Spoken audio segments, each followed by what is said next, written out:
How we doing, boys and girls? Welcome.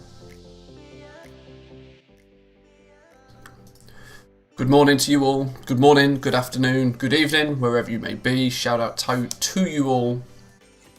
We're continuing with our expansion to new realms today. I've been doing a little bit more leveling. I kind of poked my nose into some of the speed leveling builds just to see which zones they were going through, which expansions they were touching.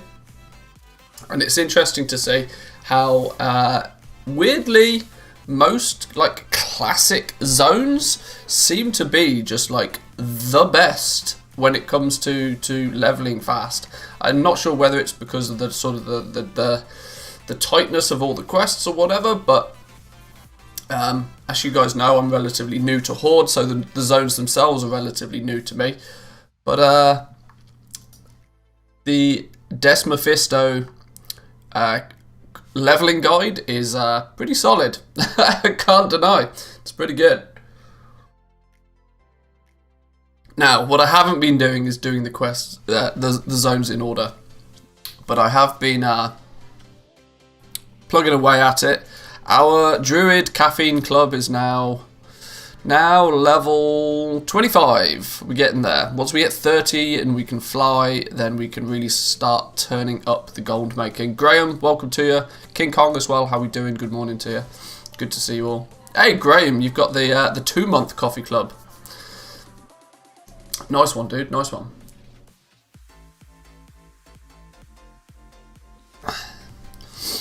For you guys that are maybe not aware, if you join the Morning Coffee Club, you get the coffee cup logo next to your name. Makes you stand out a little bit in chat.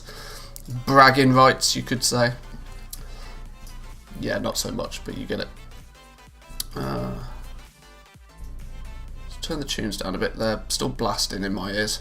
I only want background music. So yeah, today we're going to continue leveling a little bit. I threw a whole bunch of trash on the auction house yesterday. I want to jump onto my auction house character on this server and just see how any of that went, actually, before we go too far. Let's just sell some of the old trash. We're up to 300 gold now, though, which should be enough for us to buy some reasonable sized bags, because having 6 slot bags is horrible. Absolutely horrible having these like ridiculously small sized bags. But I'm going by the theory that if I can sell it, I'm trying to sell it just to like make as much gold as possible, apart from silly things like ice cold milk. Well, I don't know, maybe I should, I don't know. No, we're not selling ice cold milk. BOE, weapon, whatever, soulbound, get rid of that, soulbound, get rid of that. I should in theory maybe pick up enchanting to disenchant some of this stuff, but arguably it's probably not too worth it. We've killed a couple of rares and found some interesting items. We've got some Buccaneers gloves, which aren't necessarily super fantastic transmog, but if I deep undercut on these to maybe influence a transmog flipper to buy these off me nice and cheap. Also, there's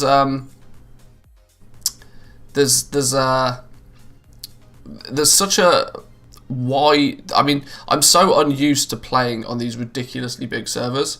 I'm just going to go by the theory initially of just throw everything at the auction house and see what sticks to begin with.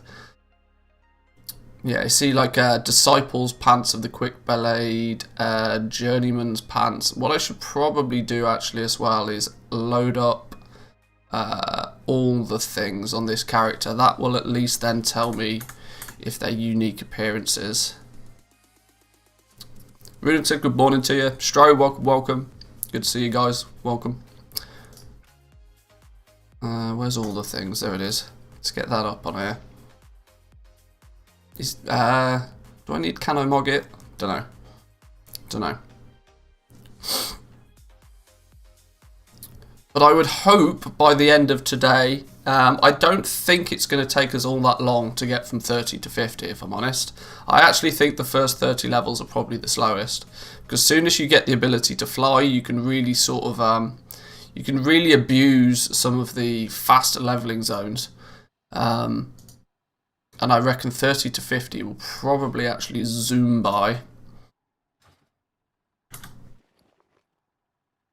Okay, so now we can see whether these are unique appearances or not. Large venom sac. I know they have some use back in the day, but crunchy spider legs. I mean, even this, like, even dumb stuff like this. For now, I mean, bear meat, for example. It sounds really strange, but almost 10% of the auctions that get listed for bear meat end up selling. So at this early days, when you've literally got no gold, you should be selling everything. If it can go on the auction house, you should be selling it. Or at least attempting to.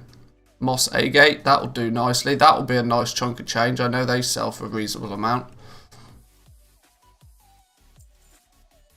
Right, well, let's get this stuff then sent over.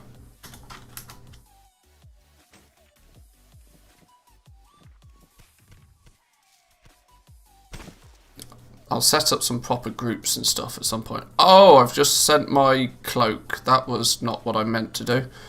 Whatever.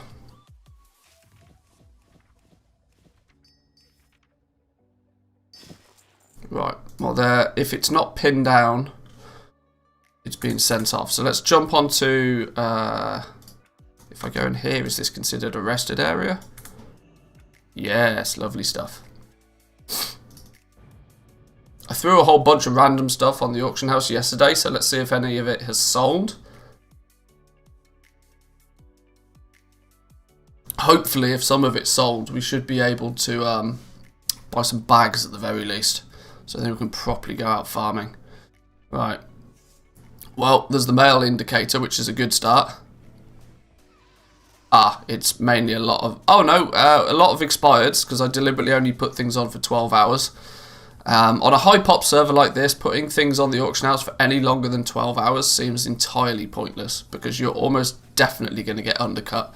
And if you do, then yeah, on a high pop server, if you get undercut, things just don't sell. So 12 hour listings, virtually no point doing anything else. Let's grab all the expireds then.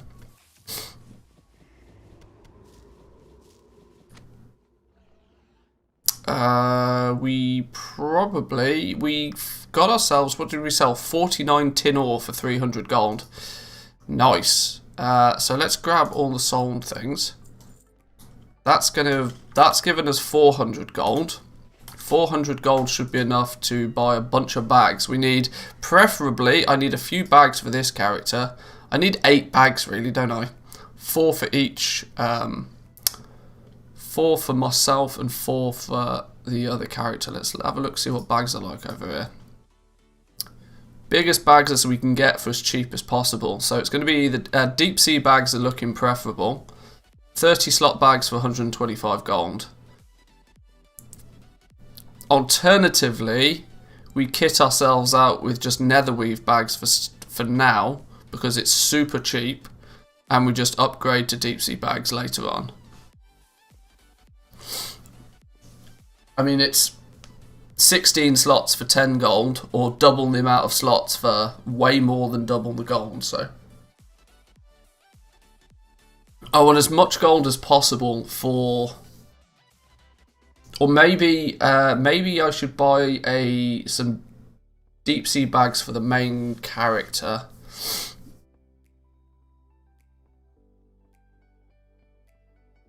No, I've got to remember that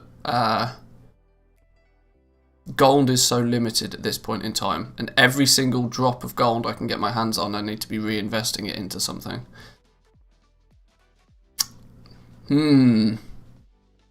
Netherweave now and then upgrade to deep sea, or just deep sea now and then it's done. Well, I can't buy many deep sea bags anyway. I can only actually buy 3 of them. So there's our first initial problem. Netherweave bags it is. So we need, what did we say? We need preferably 8 of these if we can get 8. 1, 2, 3, 4, 5, 6, 7, 8, 7,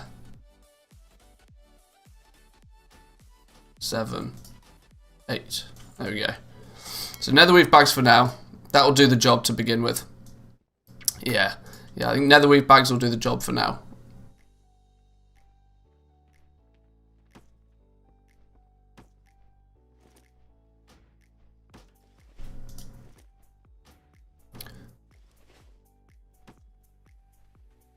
It's really strange having to be this this conservative with your gold.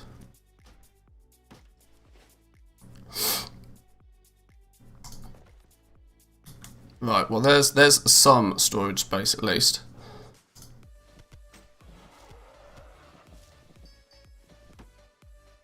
Let's send over these netherweave bags. 1, 2, 3. Where did the last one go? 4. And let's throw whatever we've got in our bags up on the auction house. Now, I've not gone as far as to set up TSM groups or anything for this because it's genuinely it's just trash that I don't really plan to actually sell. Like long term, not for the point of getting any groups together or anything, but this is one of the advantages of Zygor. I can just go to the sell page and it will instantly put it in and it will set everything for me, and I literally just have to go through and click create auction, which is pretty fantastic. Apart from the fact that it's doing a weirdness on this, stating that it's trying to list it for some reason at 68 silver. I mean, it would probably sell very quickly if I listed it for 68 silver, but I'm quite sure I could get a little bit more than that. Let's go 100 gold. That's 1,000. I don't want to be greedy. Now, market price of 139, regional market average of 162. Let's do under market price. It's the only one. Totally against my normal ruling of if you're the only one, think of a big number and double it, but we're after quick sales here. Runic healing potions. Sure. 94 gold, they're never going to sell. 61 silver just to list this. 61 silver to list it. It's never going to sell for that price. The Borean leather scraps.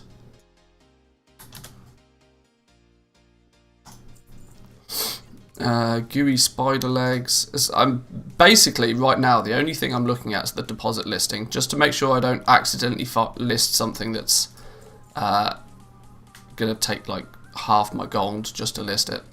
Rune leather scraps. These things, like I said, these things are never gonna sell, but it's not really too much of my concern right now. Just want to get stuff on the auction house. Borean leather. Picked up a bunch of Borean leather. Copper ore. 5 gold a piece. I'd take 5 gold a piece all day long right now.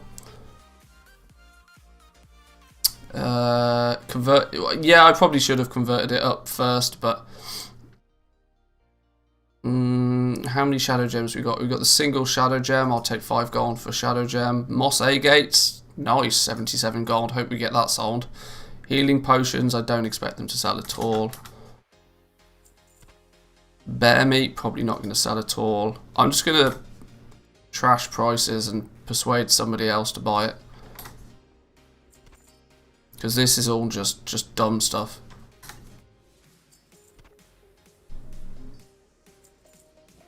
Frostweave cloth. Wow. It doesn't really appear as if I'm going to be selling cloth anytime soon. Wow, look at the cheapness of linen cloth. Look how much of it is. One dude is posting stacks of 10,000 linen cloth a time. This dude blatantly stacked up on linen cloth before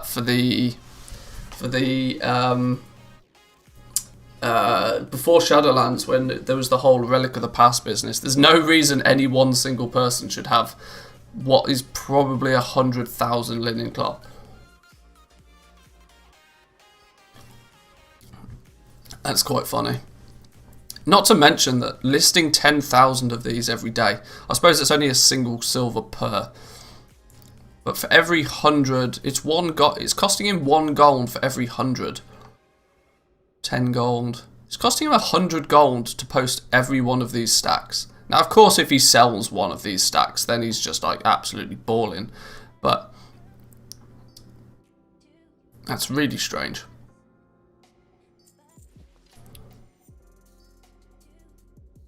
Goke in the morning.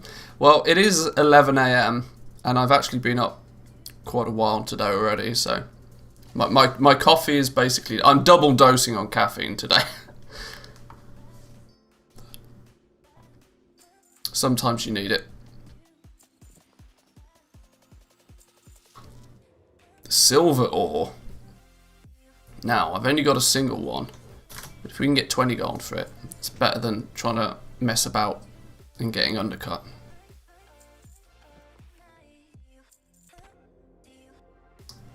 Thunder Lizard's Tail? I can't imagine these will sell for anything. I'm willing to be proven wrong. Iron ore, there's a bunch of it. Let's go down to 3 gold a piece just to sell it. Small eggs, same again. Super cheap just to sell it. Somebody can come in and buy out my cheap stuff if they need to. I literally just want quick and easy gold right now. Light leather, only 2 gold a piece for light leather.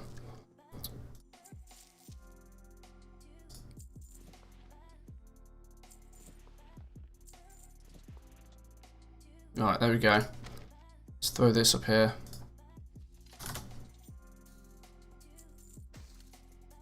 Right, so there was basically anything that's sellable for now.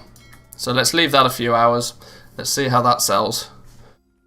Let's get back to leveling. Now we've got some bag space at least. We should be rocking and rolling.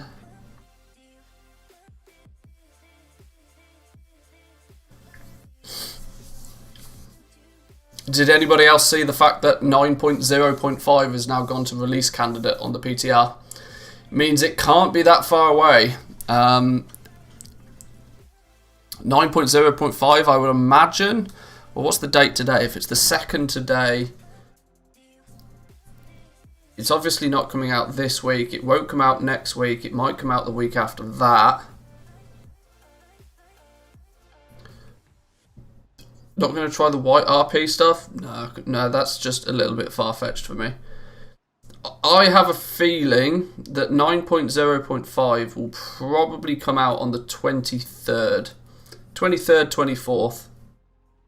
It's not going to come out next week, and it probably won't come out the week after that. Was that the bank tune, the level 10? Yeah. The one that the hunter that holds my actual name is my bank tune for now. Simply because just druids are quite simply better for farming in general.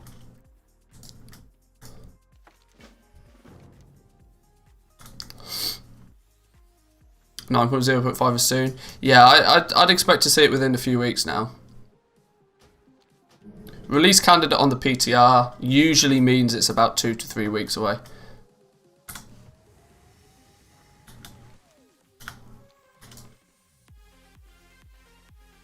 Oh, hang on. I didn't pick up the bags, did I? Mailbox right here.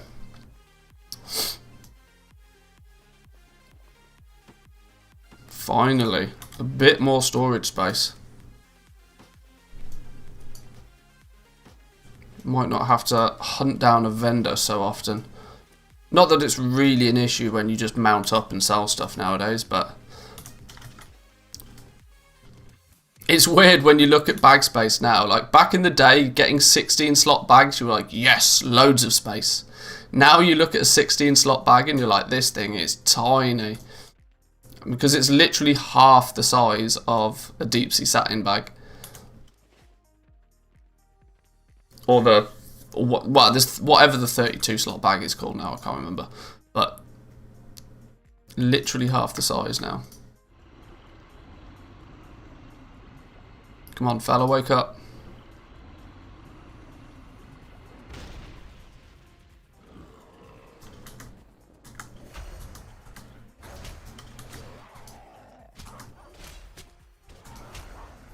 probably pull a bunch of these.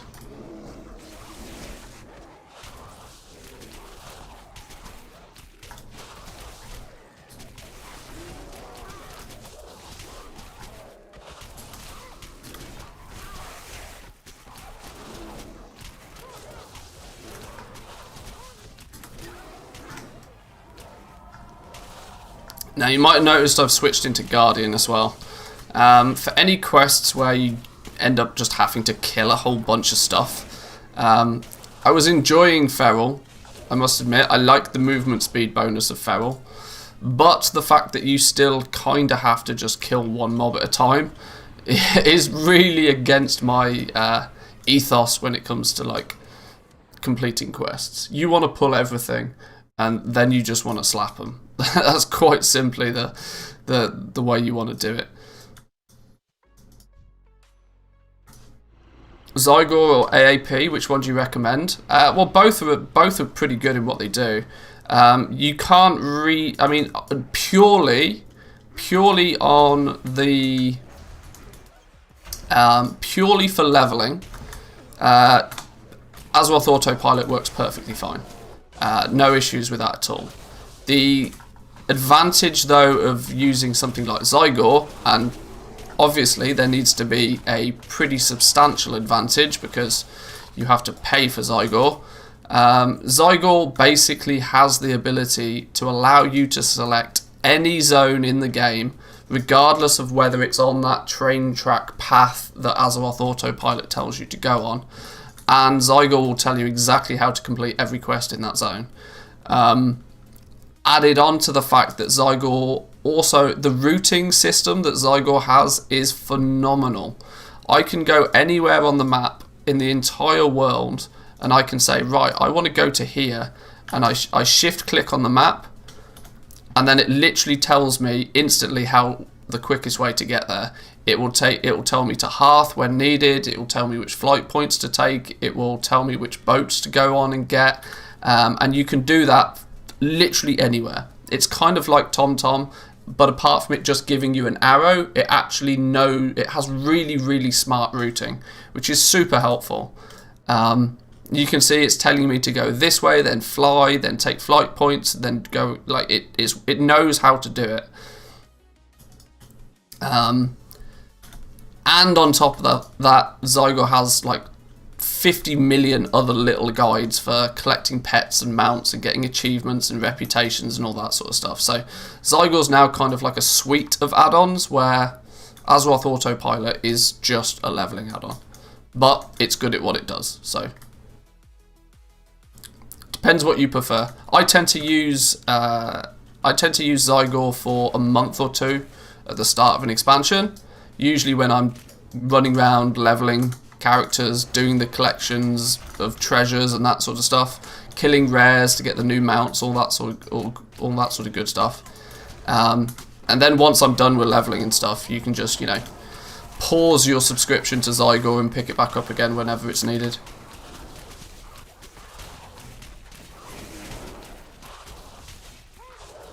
If you end up making enough gold in game to pay for your WoW token each month, then you could theoretically put that money towards Zygor if you wished. Each to their own.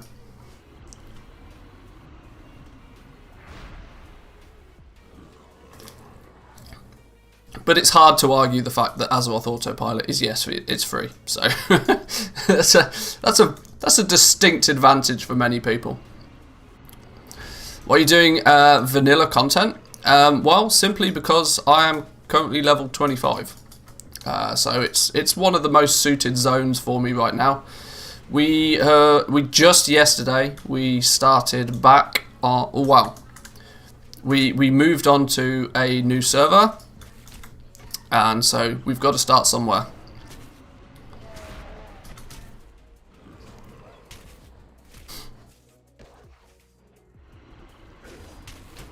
Silver Pine Forest is one of the more effective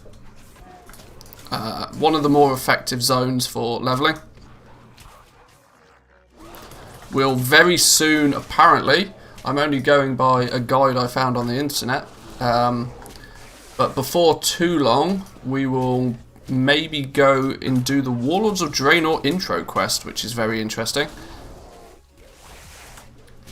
We do that, and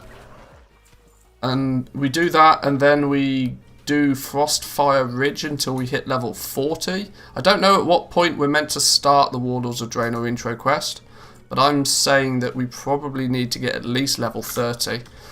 Once we hit level 30 though, I might start diverting away from doing just like proper hardcore leveling. And once you hit level 30 and you can fly, then from a goal making point of view, the world opens up for you, because you can go and start actually farming and gathering and doing a whole bunch of good stuff. Am I not meant to be able to kill these? I thought, why are they not?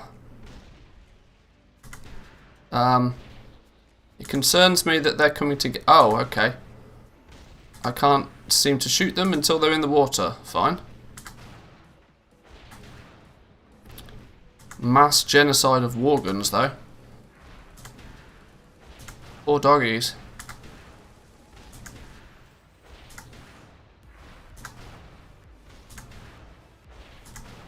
Oh no, that one's going to get past. I can't swat him. How many do I need? 50. A few more.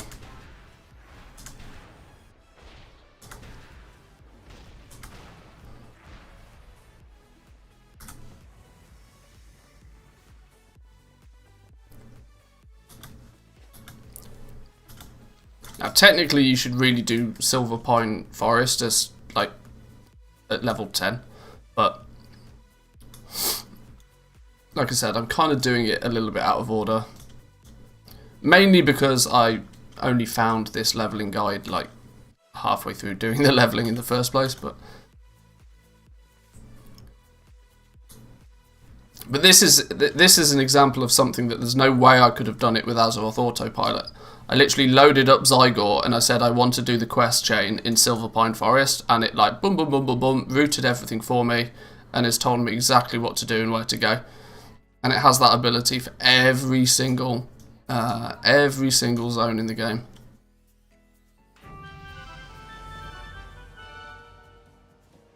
Level 26. So, before I sell out to Zygor any more than I already have done, if you wish to use Zygor, please, I have a link in the description. You can either type exclamation mark Zygor to get the link. If you use my link, it does support me and my channel, so I'd always appreciate it. Except exercising the taint. Exercising the taint. That's an interesting use of language. Not the way I would have phrased it. Sometimes I wonder if Blizzard know what they're doing when they name these quests. Why have these fellas got a funny mark above their head? What am I meant to be doing? I don't think I'm actually meant to be killing these things.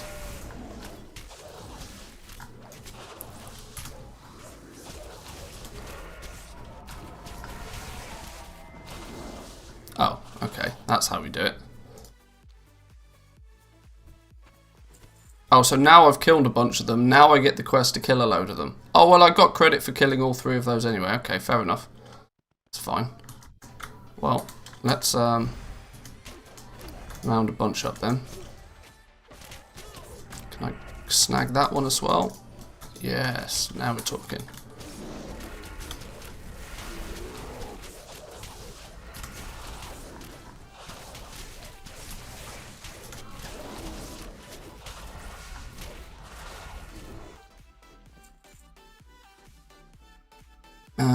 Meant to be clicking insignias, gaining insignias. How are we getting those? Look like undead corpses lying on the ground around the area. Undead corpses. Oh, here we go.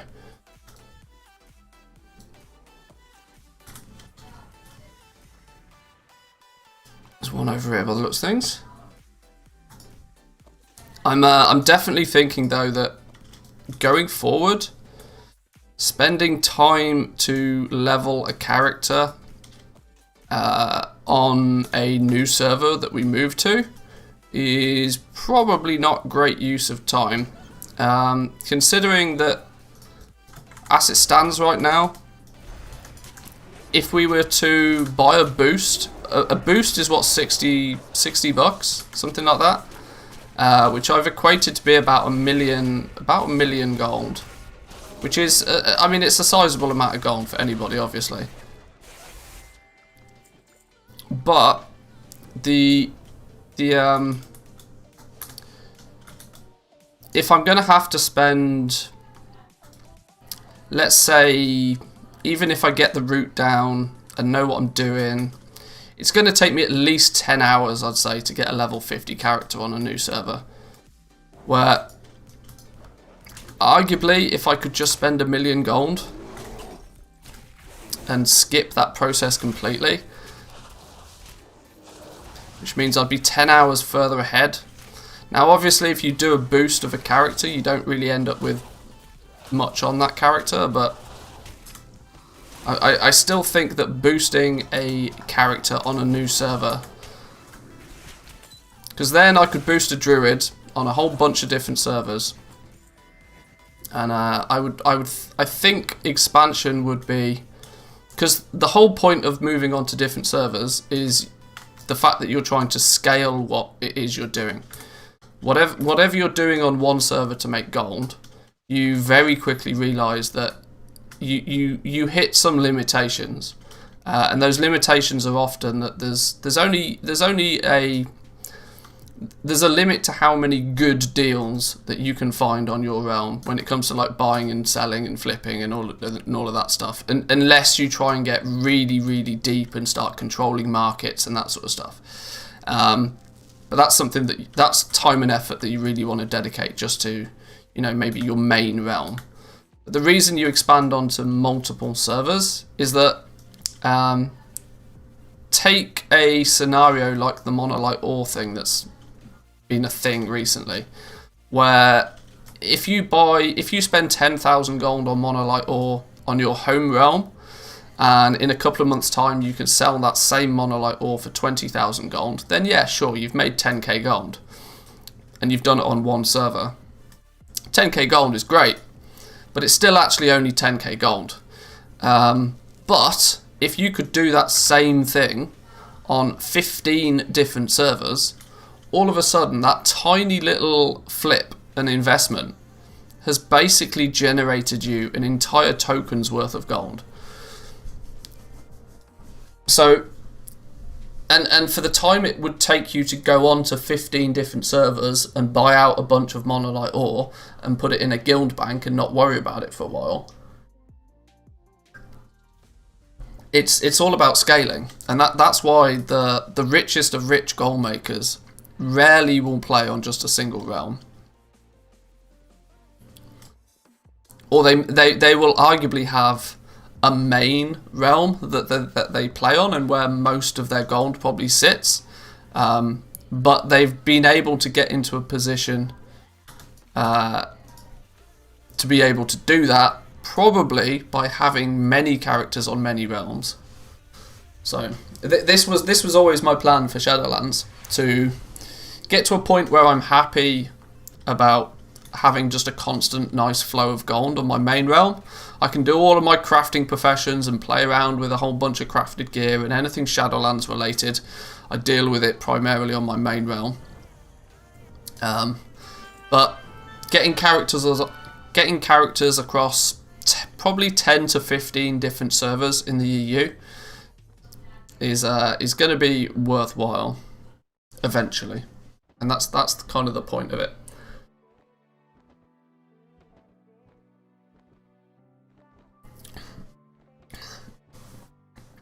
A lot of the time I see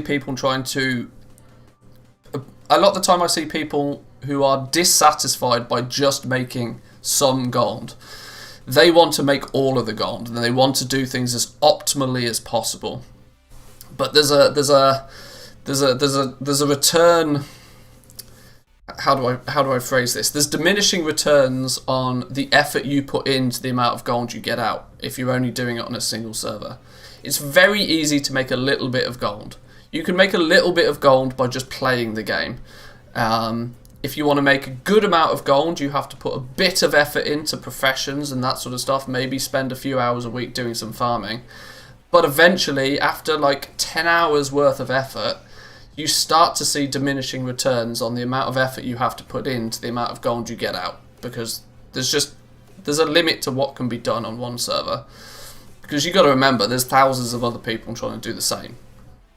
But if you can do like the bare minimum on 10 different servers, you can make huge amounts of gold very quickly, very effectively. I hope that makes sense to people. This is why I like to live stream a lot before I make like videos and stuff, because it gives me the opportunity to say the same thing 20 times on live stream. You know, get it phrased correctly, and then hopefully put it into a more constructive video for the masses.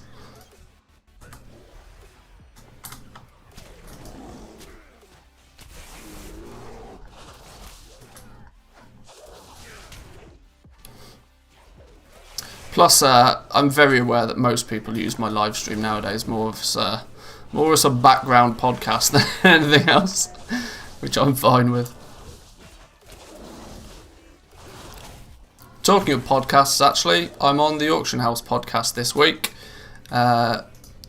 with Zanzaful and Jack the Dipper. That will be, I believe, I think we're recording it on Friday, I think. And it will be edited and published on Saturday, I think is the plan. But I will keep you informed on the socials of when that's coming out.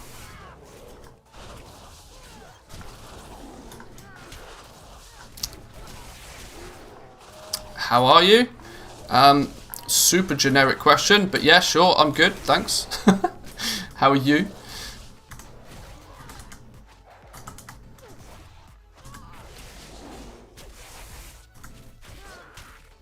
This is the downside of using Guardian though. When we're single target, it's horrendously slow.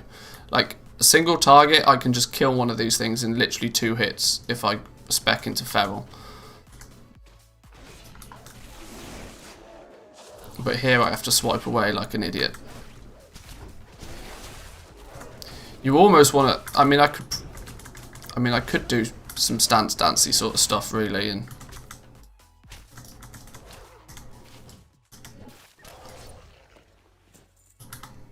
Oh, hang on, that's not good. Can you stop slapping me, please?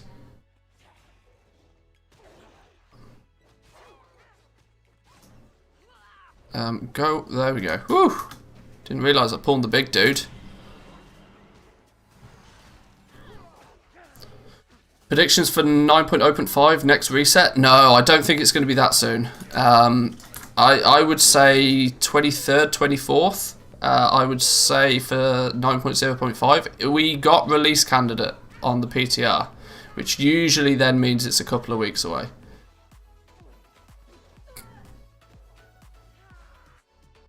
Yeah, I would hope at least that Blizzard are not too that they're not too eager to push it out sooner rather than later.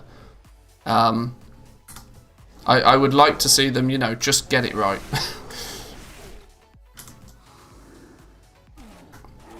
But a few weeks, I'd say. A couple of weeks and then we'll get 9.0.5. Everybody stocked up last week of cheap mats. I've not exactly been looking what people have been doing, but it's always hard to tell because you get the natural flow of materials. Lots of materials get bought on a Wednesday or shortly before a Wednesday. I'm talking about EU here, obviously. A lot of materials appear over the weekend due to more people out farming. So it's kind of hard to see whether people are just buying them for the purpose of actually using them with crafting or whether they're just trying to stockpile them. I know you were saying that my expectations on the legendary changes might have been Well, you seem to feel that the legendary changes might have more of an effect. And whilst I don't disagree, I just simply have not looked into it in enough detail. As I said, when it comes to which legendary powers are sort of the best in slot ones for characters, I don't play any class with anywhere near enough expertise to really see if that's the case. I could probably do some digging and try and find out. But if we do start to see some legendary powers changing enough that people are actively choosing to swap out what is their current BIS for another one, then we will see a reasonable amount of demand again for legendaries. I mean, any new patch is always going to bring new demand anyway. There'll be people that haven't played for a few months or a month or so that will come back just to see what the patch is like. And if all of a sudden they get told that there's a new best legendary for them, you know what the first thing is they're going to do. They're going to go out and they're going to buy a new base item and they're going to craft a new legendary. It just makes sense. So I do think that whenever the patch drops, then yeah, we will see a nice surge in demand for legendaries again. My concern is I don't know if it's going to be the higher ranks though. Because when it comes to people trying to test their legendaries, test the new powers to see if they're any good, the main thing they're going to do probably is just buy a really cheap rank 1 item to have the item crafted, and then if it ends up being really good, then they might look at upgrading it to rank 2, 3 or 4, dependent on the price. I don't think people are going to be as invested in them as they were the first time around though, so I think people have a lot of Soul Ash, will want to spend it. I'm not entirely sure how much Soul Ash people do have though. Simply because once you can just zerg through Torghast, you only need item level like 190 before you can just crush. Most classes can absolutely crush a layer 8 with just 190 gear, which is easily achievable nowadays. Even if you've only somewhat been keeping up with your renown, you still, just by doing the odd world quest and calling, will have 180 gear minimum. That's, like I said, that's all without ever touching a raid or a mythic plus or anything. It's super simple to do that. 90% of the player base now can just walk through Torghast, which unfortunately means that a lot of the fun of Torghast just isn't there for a bunch of people. And I'm not entirely sure with Soul Ash being the only reward, whether people will have even actually bothered to do it.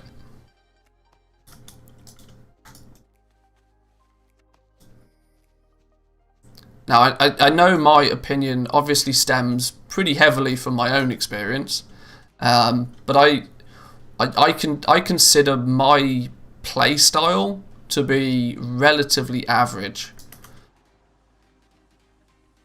I'm not super invested in Mythic Plus, I'm not super invested in the raid. I tend to follow the more casual play style. I'll run around, I'll do my quests, I'll level some characters, I'll pick up some gear upgrades if there are gear upgrades, but I'm not going to spend 5 hours and go super out of my way just to get a 1 item level upgrade kind of thing. So I'd kind of level up passively over time, and I feel a lot of people do the same.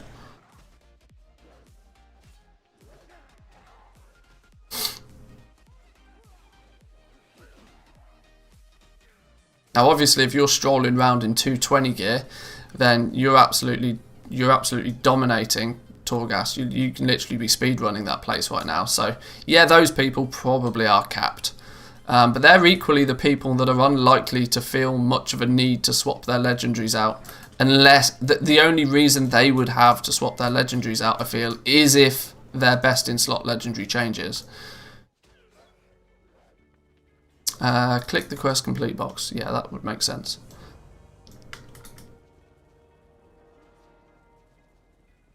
But like with anything, plan for what the masses are going to do. And if they've made changes to legendaries, the masses are going to buy new legendaries. And that's what we need to plan for. You don't plan for the 1%. This is why I never focus any of my goal-making activities solely towards like Mythic Plus raiders or Mythic raiders or high-end content players, because they are technically the outliers. They're the 1%. You want to focus your efforts towards the 95% of the player base. Now, whilst 95% of the player base is unlikely to have 8,000 soul ash just ready and waiting to do something with it, you are right. They are very much going to have some, and they are very much, especially flavour of the monthers. We love a good flavour of the month player because they will re-roll and they will buy new stuff and they will re-gear characters just because there's a 10% DPS increase on them that week. We do love ourselves a good re-roller.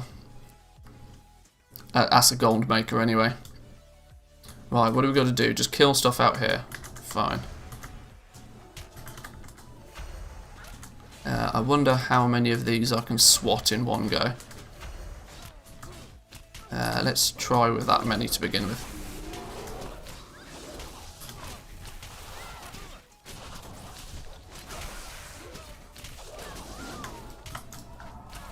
Okay, that was easy sauce.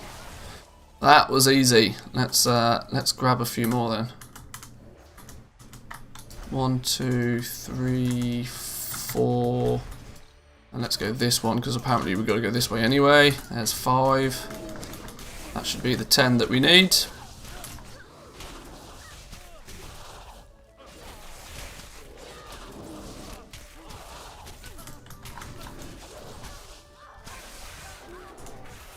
Oh, now I've made the mistake of...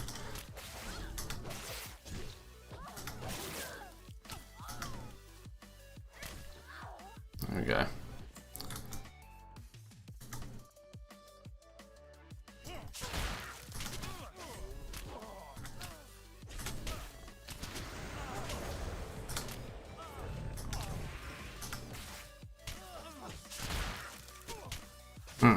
Okay.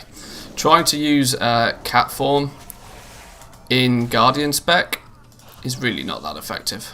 I was kind of thinking that maybe for single target it might be slightly better, but yeah, maybe not. Maybe not.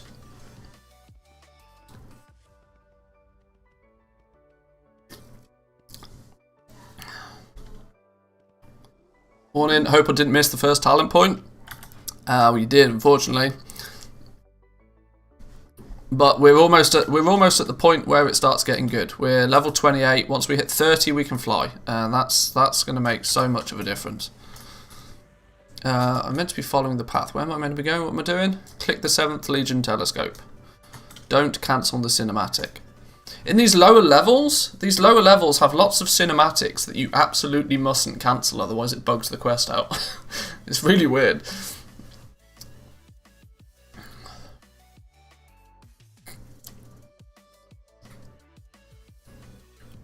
Hey up, ships are fleet. Holy crap, loads of progress. Leveling's pretty quick at this point. You only need to miss an hour and you'll probably miss 5 levels, so.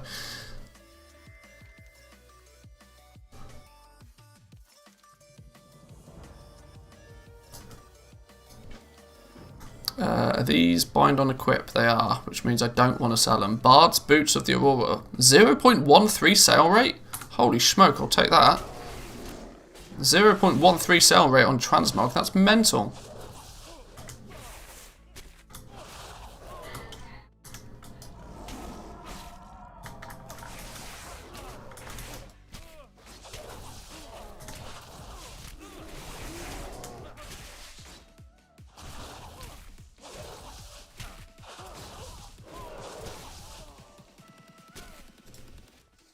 Which equally means I definitely don't want to equip them, because that'll be a nice easy sell.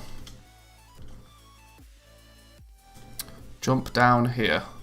Okay.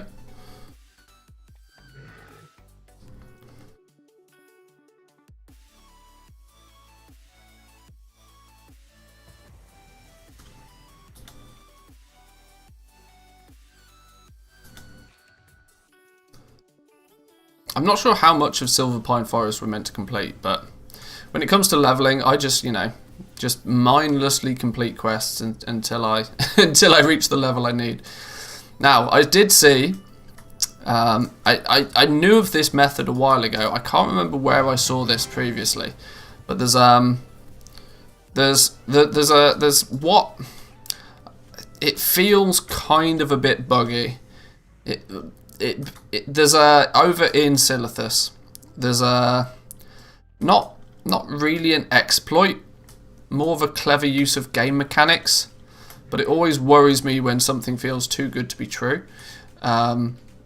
There's a way of basically making mobs slightly different level to what they probably should be, but in turn it seems to be exponentially increasing the amount of experience you get, which is worrying, because what may happen is that if you well, for starters, you can level stupidly quickly.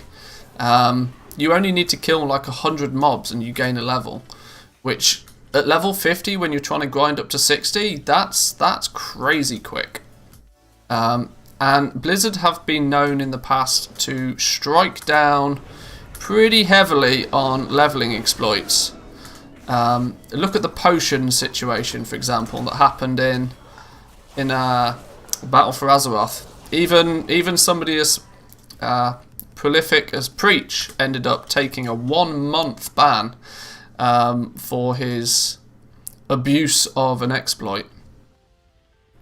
So it does kind of worry me slightly to use that one, because I don't want to get banned. Quite simply, for the sake of saving a few hours worth of effort, I'd rather not get banned. But it's hard to tell whether this is just kind of like, whether it actually falls into the realm of an exploit, because all you're doing is you're party syncing with another player, and then you're killing mobs.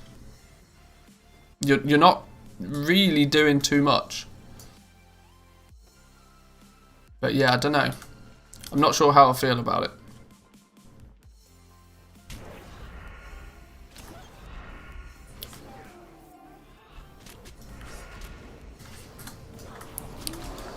And what did he do to get banned?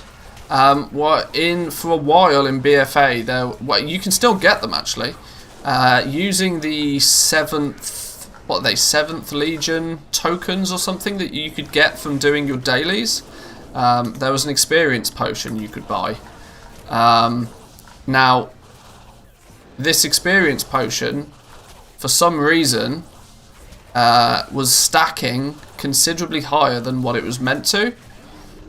And so people were basically buying a whole bunch of these potions, gaining like 100% experience, and then just spamming a few islands, and they were getting from 110 to 120 in like literally a couple of hours.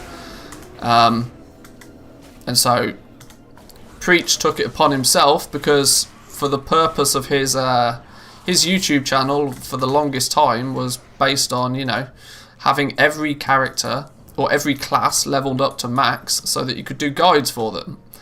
So given the opportunity to level all of his characters up to max considerably quicker than what it would naturally take to do, he jumped on it. And the worst thing that he did is he did it on stream. So Blizzard considered it the fact that not only was he exploiting himself, but because some people only got like a 1-week ban for doing this, but he got an entire month ban.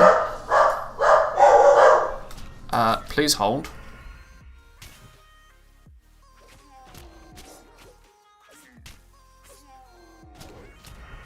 I think it was the postman. Yeah, he ended up getting an entire 1-month ban for the fact that he was not only using the exploit himself, but he was also advertising the exploit. So they came down on him even harder. What's going on with all the woofing?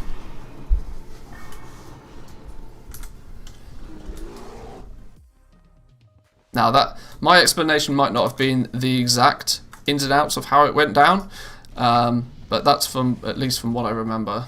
No, I don't want to equip these bard's boots. They're too valuable. Oh, we got rebirth. I should really keybind rebirth, or at the very least should make it a mouse over macro.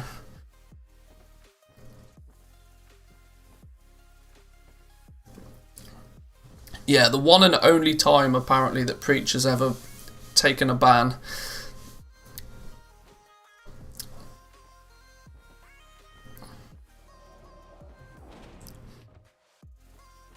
But this is why I'm naturally cautious whenever there's these kind of bugs or exploits that people advertise and use for the purpose of making some nice clickbait YouTube videos. I tend to avoid them, if I'm honest. What did he do during that month for stream content? Exactly the same thing he does for stream content nowadays. Plays video games. Preach. I don't know if you've ever watched Preach's live stream, but he very rarely is actually playing World of Warcraft on stream. World of Warcraft is his hobby and his YouTube content. His stream is very rarely World of Warcraft. I'm sure he's streaming right now. If you go check his stream out now, you'll probably find that he's streaming some RPG game or something.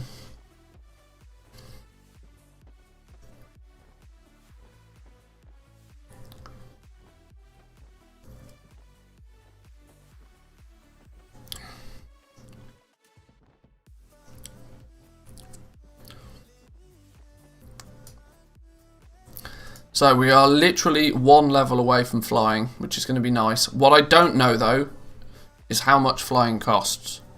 Now, as a druid, we should get it for free, but I would like speedy flying. When do we get speedy flying? I guess that's 40, right?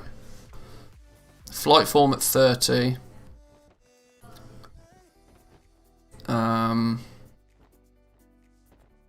Is it going to be in general? Expert riding at 30, master riding at 40. So we get flying at 30, speedy flying at 40. So by the time we ding level 40, we need enough gold to buy speedy flying. That might be the bottleneck for us, you know. Although, how much gold did we just get for... We got 40 gold for completing that one quest. Holy sh... There's not many quests that give you gold, but Jesus, when they do, they stack it on you. That was like literally 10% of my gold total came to me in one quest.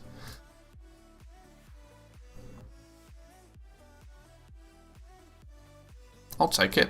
Well, apparently I'm meant to be witnessing something. Can't I just go get this flight point while I wait for you guys to do it?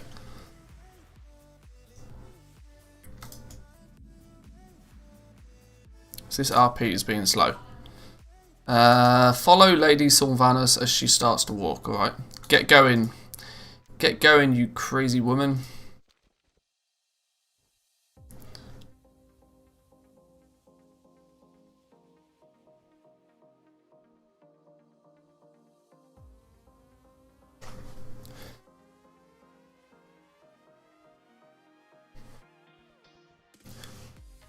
And if I'm honest, this is kind of half the reason that I'm contemplating live streaming on a different channel, because there's a seriously negative impact on my YouTube channel anytime I stream anything other than World of Warcraft. For the fact that YouTube is not totally geared out for being very optimal for multiple different content types. Now, I love YouTube as a platform when it comes to live streaming. I genuinely think it's the platform of the future. Twitch, I feel, is going to struggle to keep up.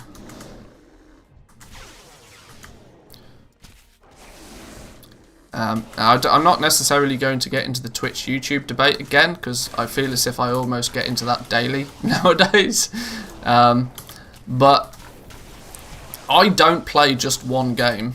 and I've never played just one game. I tend to play World of Warcraft when the going is good, when the gold is good, make a bunch of gold, play a whole bunch, go pretty hardcore, and then I will not unsubscribe obviously, because that would be crazy, but I tend to just, you know, take a break from World of Warcraft when there's not much going on, and I go play other games. And the issue I have right now is if I do that on stream, which is exactly how I would like to do it, the problem is it has a huge negative impact on my channel because it's all on one, and I don't know how to resolve that. So I was thinking, second channel for live streams, main channel for videos might work.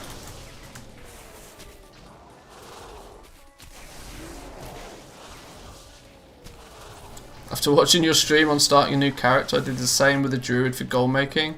However, I've become sidetracked and now I'm tempted to main it as a tank. First time I've tanked and love it. Hey, I'm glad you're trying something new. I'm glad you're trying something new. That's really, for me, that's really cool to hear, because the main aspect for me, or one of the main sort of primary reasons that I made this channel in the first place many years ago, was that, for starters, there wasn't, back in the day when I first started playing around with YouTube, there just wasn't many people making goal making videos. There was very little information out there how to even do it at all. But more recently it's became a fact that I saw through Battle for Azeroth that more and more so, gold making became something that people always considered gold making a grind and something that they just had to do to get game time, and they never enjoyed it. And I was like, that's crazy. Gold making can be really fun. And so that's always kind of tried to be my main thing. Kind of why I'm not a big fan of farming, because it's considerably more difficult to make farming fun. But if it's your thing, great, sure. But starting a new class because they're good at goal making, and then finding a love for tanking because you tried something that you weren't necessarily going to before, that's music to my ears.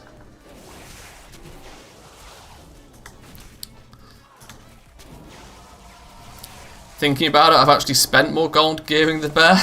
Well, yeah, maybe that might be the case, but if you enjoy tanking and you end up with some reasonable gear, trust me, you'll find yourself in positions where it will definitely pay for itself. There's many advantages to having a well-geared tank, trust me. Especially a druid one.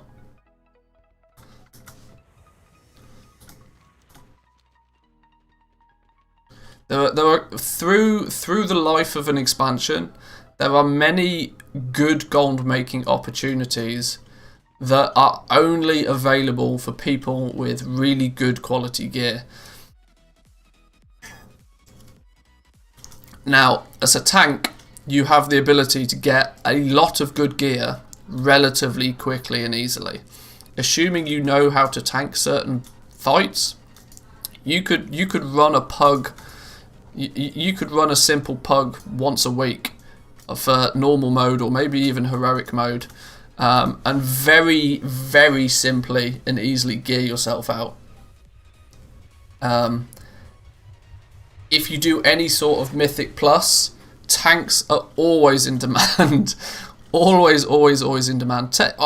Well, obviously healers as well, but I mean, you can step into a Mythic Plus group much easier if you're willing to be the tank.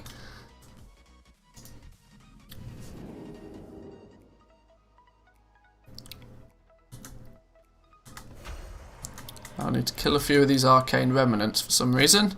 There's no quest thing above the head, so I'm not sure why. You'll eventually automatically accept this quest. Oh, okay, that'll be why then.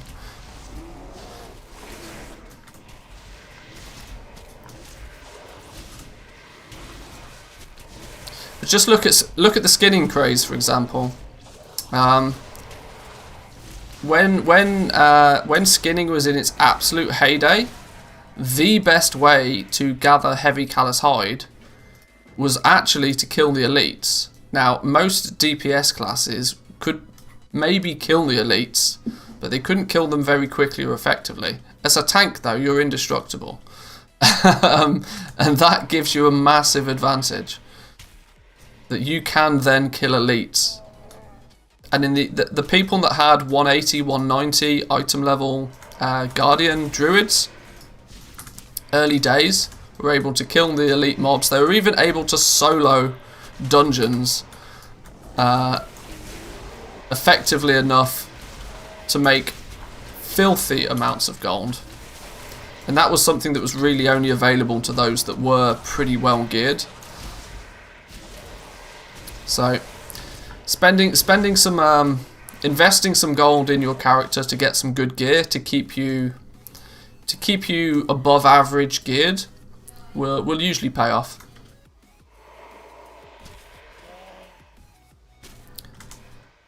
Now, would I recommend spending millions to buy the best BOEs? No, probably not. Because that very rarely is going to be a positive return on investment. But at least buying some basic gear, maybe a couple of lower level BOEs is firstly not going to break the bank. Secondly, it will if it helps progress your character, it's totally worth it. Got rather lucky with BOE Epic from a scenario for Revendreth. Got a 213 back with stacks of mastery and versatility. Could have sold it for 200k or used it instead. Hey, sometimes the good items they don't come across all too often. So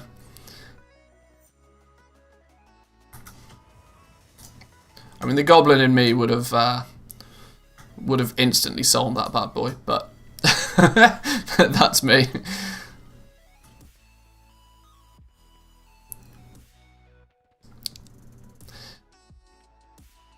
It still amazes me just how I mean, there are people that have played this game for 10 years that have less than 100,000 gold to their name, which I think is just crazy.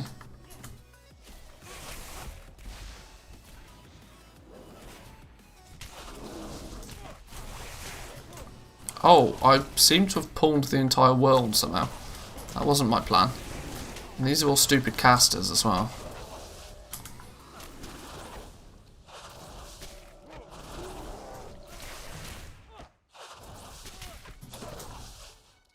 Is there enough of a reason for me to drop a hunter for skinning and level a new druid for skinning? Probably not. Probably not. A hunter is actually remarkably good at many farming things, especially skinning. Simply because you have your pet that can tank. And you do such pew damage, it's not even funny. Why did I gain like 1 million titles in one go? Nightfall, Ogrimmar, did I like hit Exalted with somebody or something? I'm a Caffeine Club Champion of the Frozen Weight. Why did I get all of those? Wow, okay.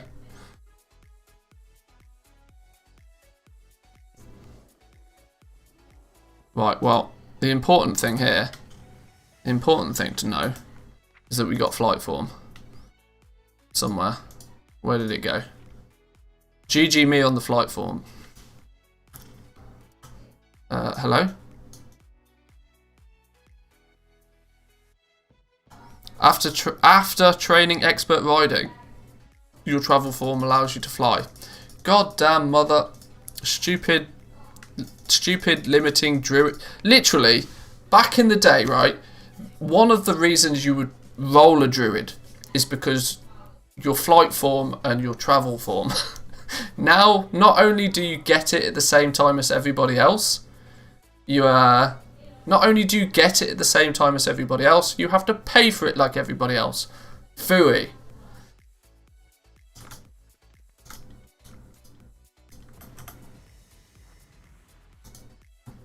Stupid game. Right, unused talent points. What are we going with? Balance affinity, I assume. Increases the range of all your abilities by 3 yards. That's not really super advantageous for like the boomkin stuff, but that is a massive advantage for things like swipe and thrash. Going 3 yards further out is just madness. Healing yourself is like meh, whatever. Movement speed by 15 is pretty big though, because when you're in bear form, you are slow as all hell. Hey, we're being swatted. What's going on?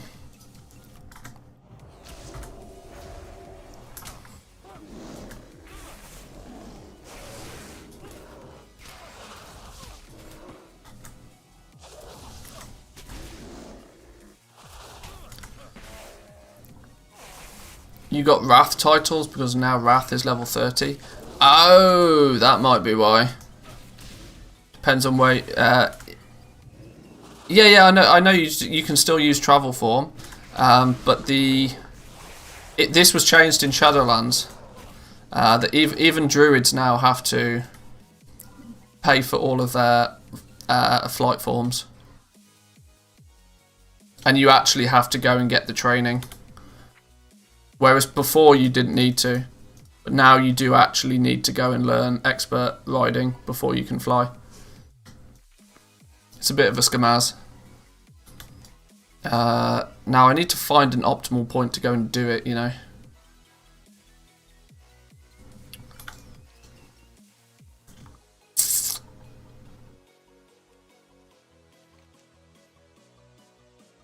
Do we have to go back to Orgrimmar to do it? I assume we probably do.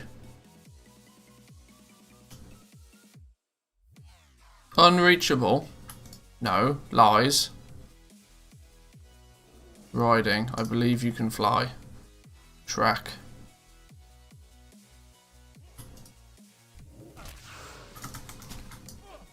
Alright, we'll come back to that in a minute.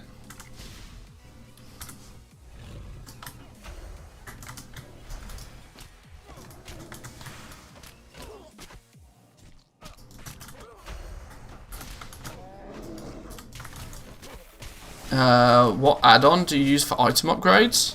I use Zygor for pretty much all of that sort of stuff. It handles all of my item upgrading and telling me what stat balances are worthwhile and all that sort of good stuff. Not only is it a fancy leveling guide nowadays.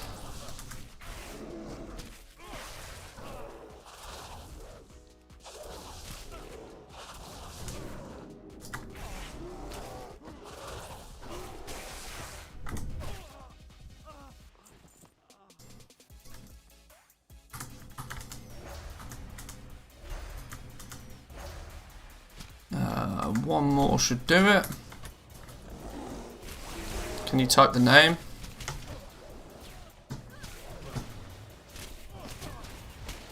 I've lost my mouse. Hang on, when I'm not dying.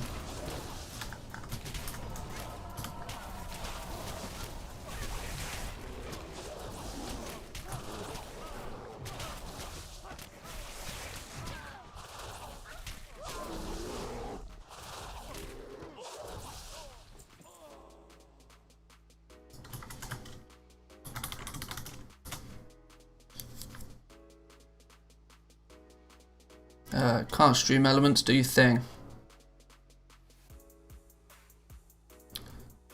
Stream elements is being slow. There we go. There's your link to Zygor.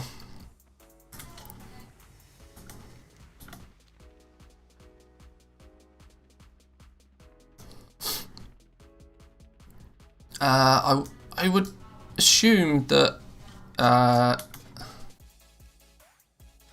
oh no, I don't want all of this trash on my bars. Rebirth doesn't need to be there. Rebirth is meant to be... Oh yeah, I've not keybind Rebirth. I need to do that. Maybe Shift F. I'll have as rebirth long term. Maybe. Don't know. What do we want as the second PvP talent? What does this little guide suggest? Raging Frenzy. What's Raging Frenzy nowadays? Your frenzied regeneration also generates 60 rage over 3 seconds. Oh, I've not had war mode on. What a fool. I didn't even realise. I thought I had war mode on. Oh well, whatever. There's like... I suppose I'm playing Horde now. It doesn't really matter. I'm so used to getting like, wow, 30% free experience if you're playing Alliance. It's probably not the case if I'm playing Horde though, is it?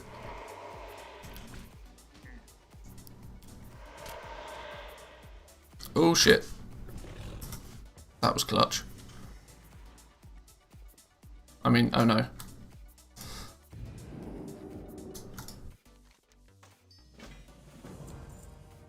Oh, epic upgrade.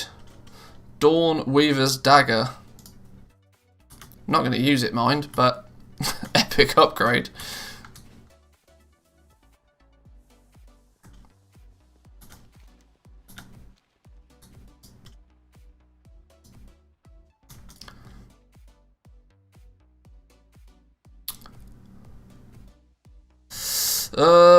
Let's go and turn this in, and then we'll head over to Orgrimmar, pick up our flight form.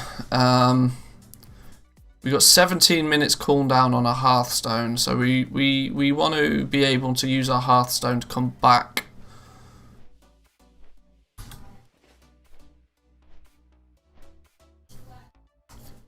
So we don't necessarily want to go to Orgrimmar just yet, because otherwise we'll be stuck there and have to travel all the way back, which is boo-hoo.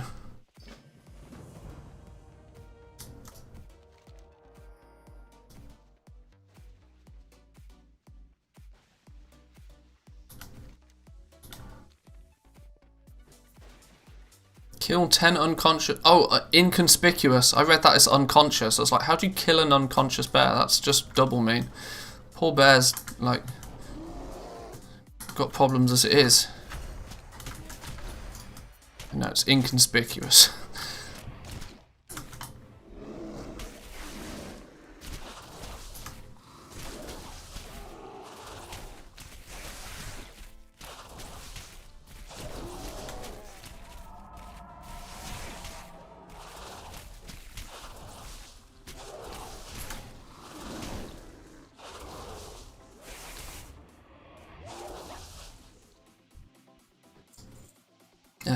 Oh, that's only... I need 10 of these things? Alright, sure. 1, 2... There really isn't any. How can I kill 10 of them if there isn't any?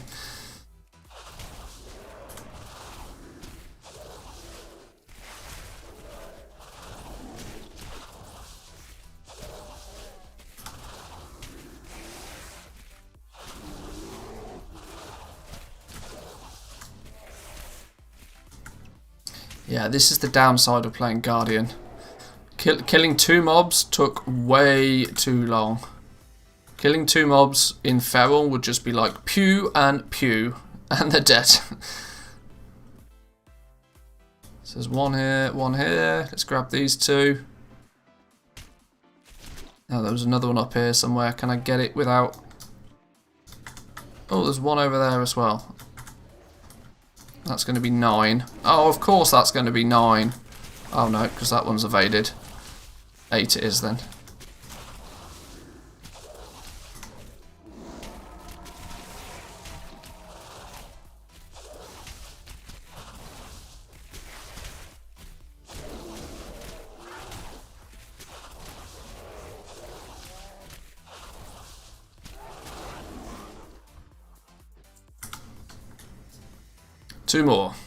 Two more bears.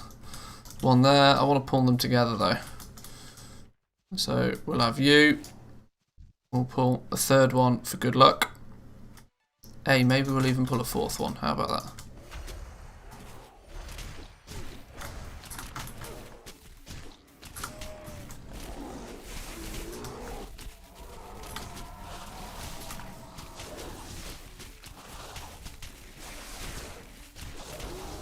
You do kind of feel a little bit invincible as a Guardian Druid.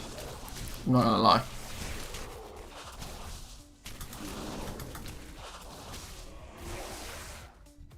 Oh, have I been forgetting to skin these? Oh no, because they're actually Worguns, which means I can't even skin them. Ah, straight skamaz. That was me getting all hopeful that I've got a whole bunch of skinning to be doing, but apparently not.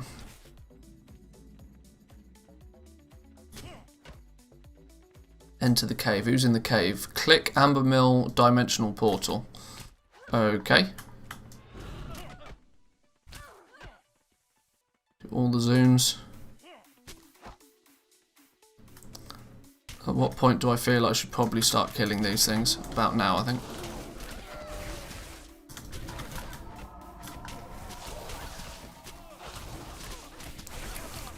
Okay, I wonder if I've maybe bitten off a little bit more than I can chew here.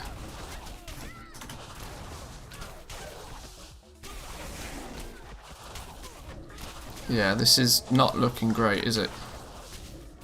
There's me saying bear tank feels a little bit indestructible, and there's me dying.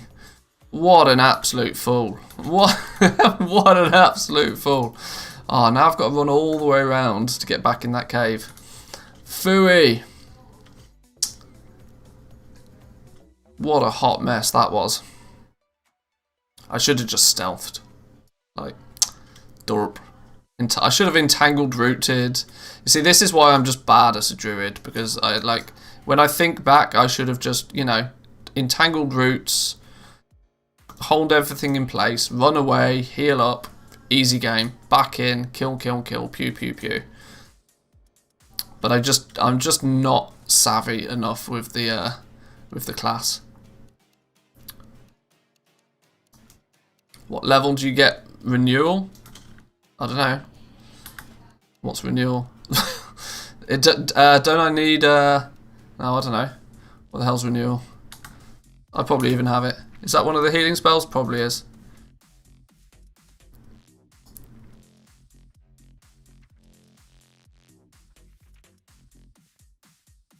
No clue.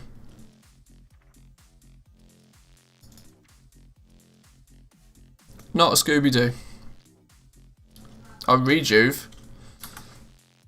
Oh, renewal. Yeah, it's there. Oh, see, I didn't even choose that. I picked up Tiger Dash instead. Instantly heal you for 30% of your maximum health. Oh, well, that's just boring. Yeah, that's why I didn't take it, because it's boring.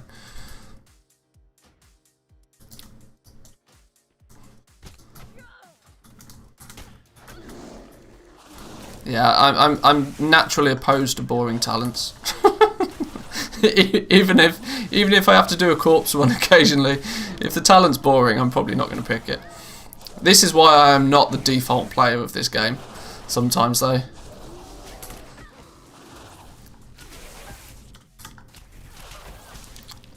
I was like, do I want to run faster more frequently? Yeah, I do. Or do I want to like have an unused 30% heal? Nah. Who needs a heal on Guardian? Never die, right? That's the plan.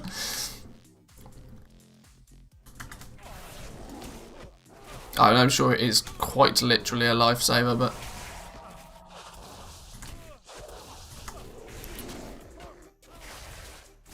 the amount of use that I would get out of having Tiger Dash over that one spell.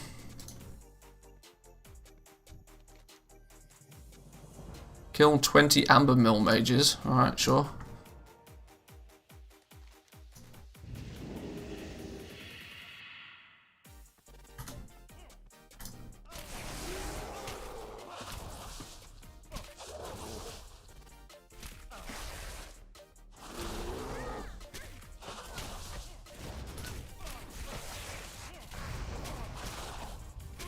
Am I going to do it again, am I? Am I going to, you know, bite off more than I can chew? I think I probably am, you know.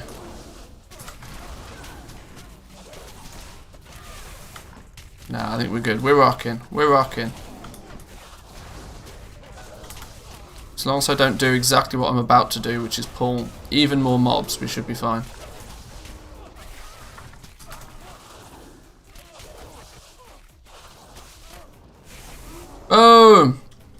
Easy game. Who needs stupid renewal or whatever you call it? 12 more to go. 1, 2, 3, 4. We can probably do 5 at a time pretty comfortably, I think.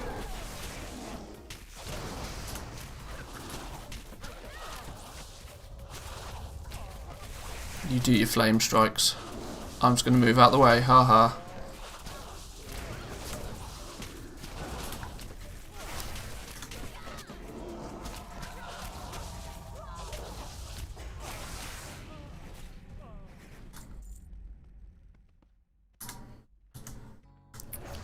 14, 15, 16, 17. Leave 3 more for the next pull. Goblin Hunter should be a good choice to start farming on a new server. Goblin Hunter's not bad. I mean, Hunter is arguably one of, if not the easiest class in the game to level up. I mean, your pet literally gets you out. Hunter is one of the classes that just, in theory, should never die. Because for as long as you can keep your pet alive, your health bar is literally unlimited.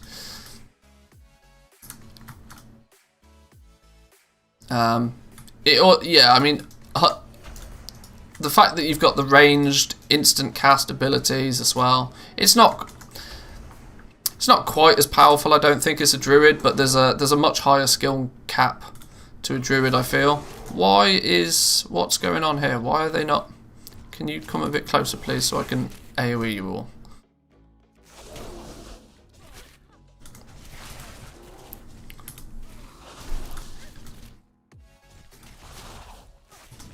How am I meant to kill you all if you're all standing at range?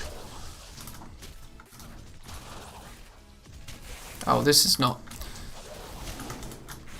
Can I LOS you? Not here, obviously not.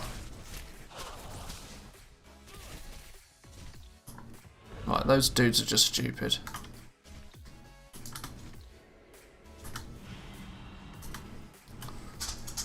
That's also something I didn't expect. Oh, now they've all... Fuck. Yeah!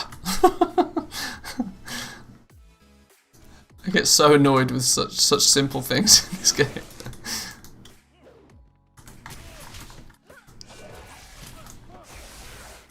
Oh, hang on, I need 3.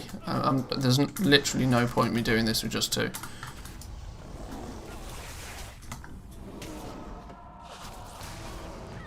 Here we go.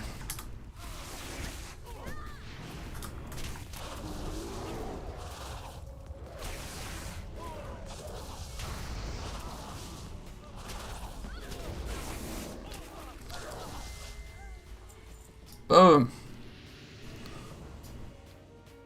Destroy the trans-dimensional shield. Okay. Do I have to kill this fella to do that, I guess? Are you going to help me? Kill them next to the Archmage Altric to destroy its shield. Where are these fiends then? Nope, not you. Why is shall I just start attacking him, see what happens? Destroy fiends near Archmage to overload the shield. Alright. Where are these fiends then? Oh, okay. I got it.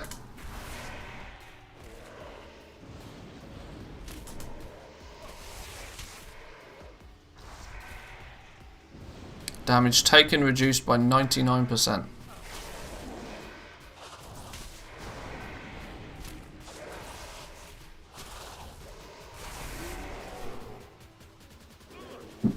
His shield doesn't seem to be going away.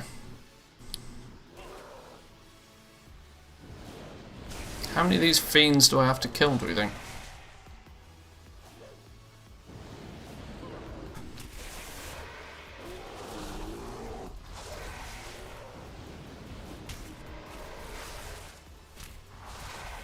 You would have thought each one of these fiends would have taken like a flat percentage off this damage reduction or something.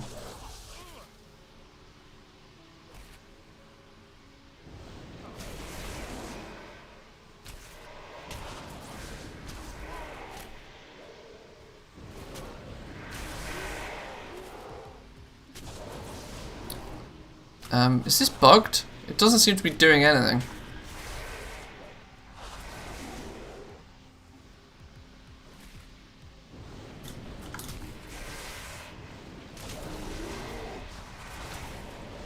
Am I just being impatient? I'm probably just being impatient, aren't I?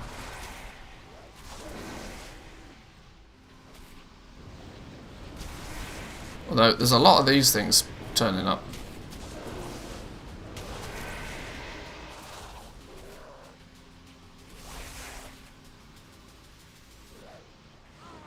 Oh, ha! There we go. It one-shot him. Sure, we'll go with that.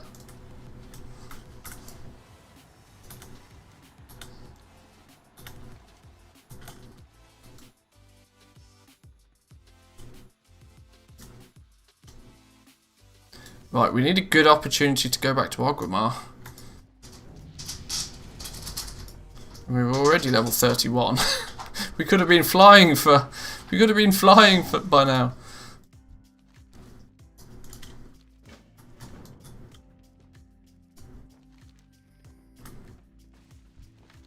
What's our Hearthstone looking like? 2 minutes on the Hearthstone. Right. Well, the sensible thing probably to do now then is just to head back to Orgrimmar, and by the time we've done it, bind on pickup. Yeah, sure. By the time we've done it, we can hearth back to here, and we should be good to go. So. Let's now. How do we get to Orgrimmar from here? Where?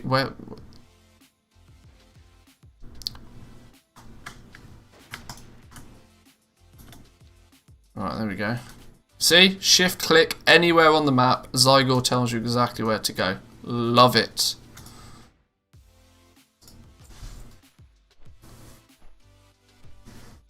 Easy game. So we'll get flying now. This is going to be big.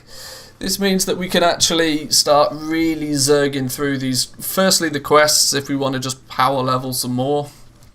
Secondly, we can actually start potentially looking at doing some herbalism and mining at this point. This is where I might actually drop skinning.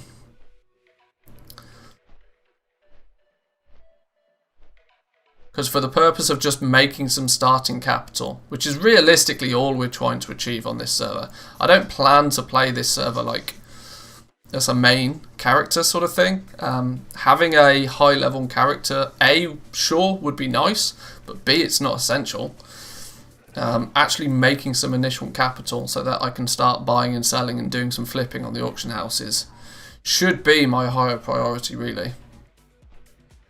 What's our slash played on this character so far? Slash played is 7 hours, so I'm pretty slow as things go. But of course I've done most of this streaming. There's been a fair amount of AFK. There's been some faffing around doing silly things. This is not like a speed run. But in 7 hours we've managed to get to level 30 and almost get ourselves the ability to fly. Which I could probably, without too much effort, trim that down dramatically. Because of course, if we can, if I need to unlock the allied races for Horde actually, because if we create an allied race, we skip obviously a whole big chunk of the initial early days leveling. We then just need to like power up to level 30.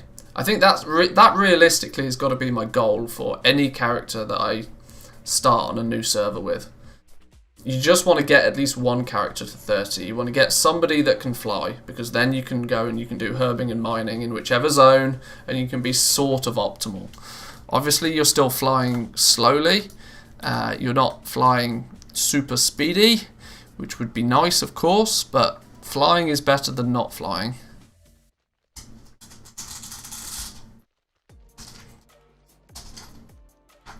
Now, while technically flying at this point is not actually really much faster than just running anyway, the advantage that you can go up, you can basically go like as the crow flies. So you just straight line to wherever it is you need to go, which means you actually get there much quicker, even though your movement speed is arguably the same.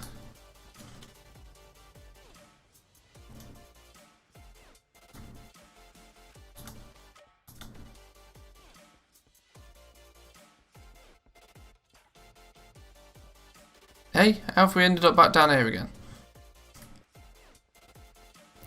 Where are we going here? Where are we going here?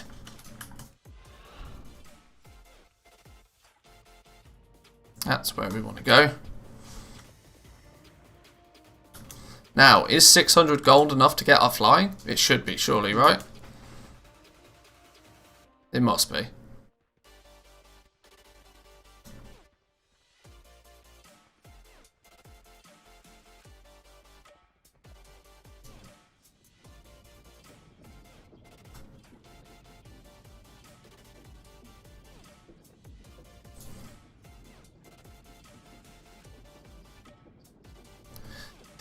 The next big milestone is going to be the 310 flying though, which is not cheap.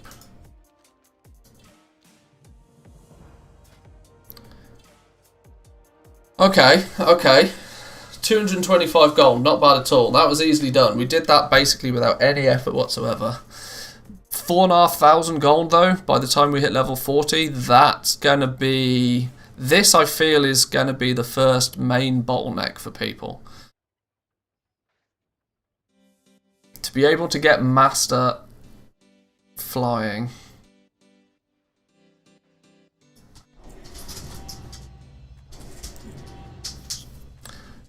$4,500 gold.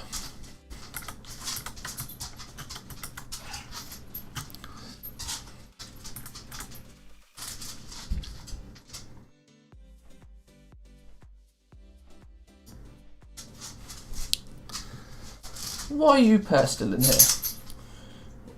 Eh? You don't want to be in there, do you? You sat at the door. I'll let you out in a second, hang on. My dogs are not best pleased that they've been locked in here with me.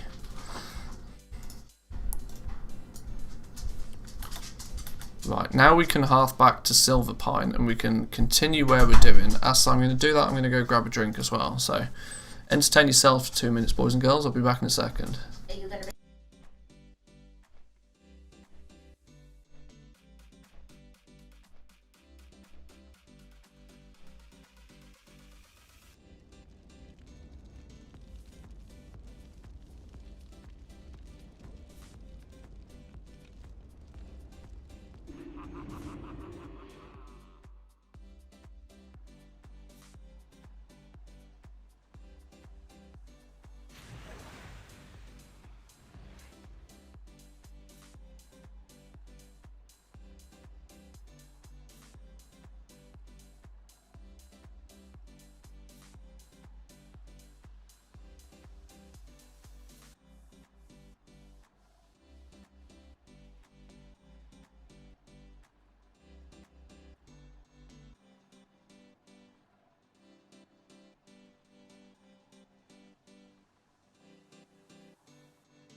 forgot to turn on war mode.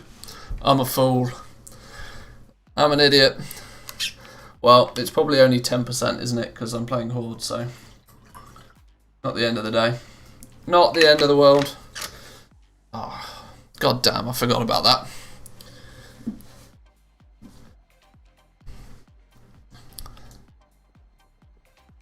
Maybe next time we have to go to Orgrimmar. We'll work on that one.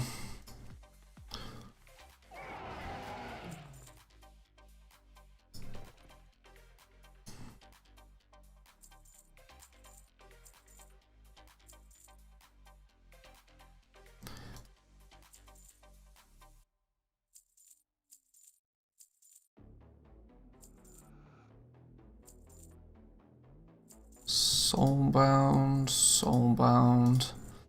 Get rid of all this soulbound stuff.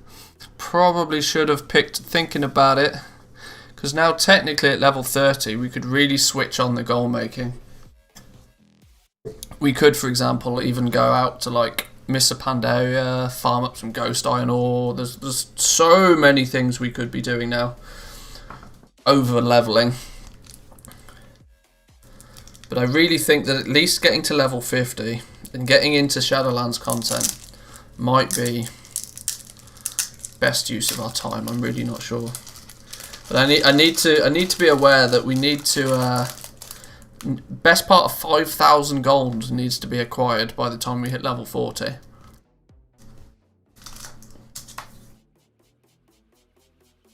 That should almost be priority number 1, really.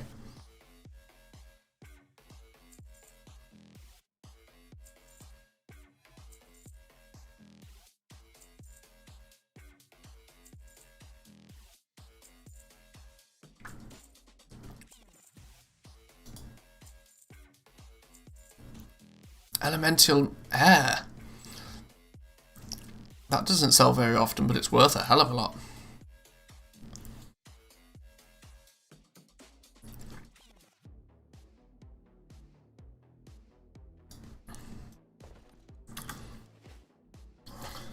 Will you use Chromie time for low level gathering? You can do, yeah.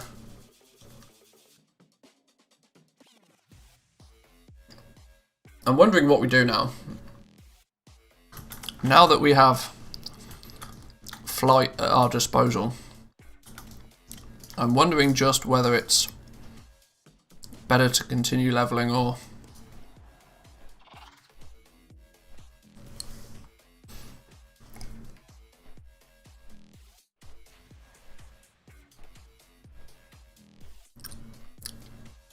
Maybe we'll get to 40. Maybe we'll get to 40. Although weirdly, even if I get 4,000 gold, 5,000 gold, I'm still not entirely sure, you know, if actually if spending that 5,000 gold on just faster flying is even really worth it.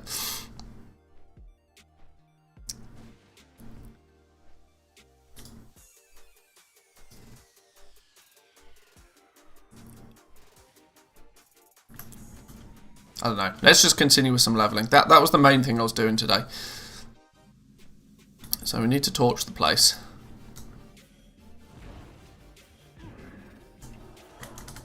And we need to kill a bunch of these scouts. Plus we apparently have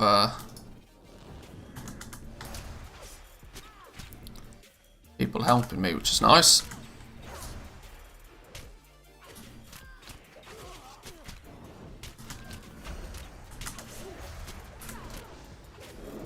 Where's all my NPCs? Come on, do your stuff, dudes.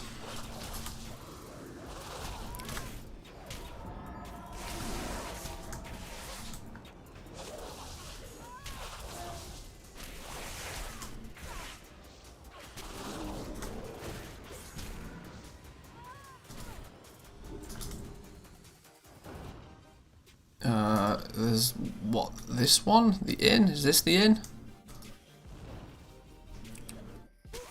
Okay. Torch the town hall. Where's the town hall then? This looks town hall like. Cowering troopers rescued. You're rescued.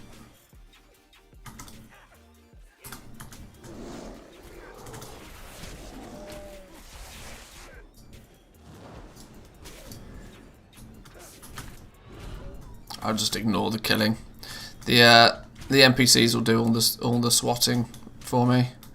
I can focus on just finding the dudes. There's one. Okay, maybe I do actually need to do some killing. Otherwise I'm gonna die.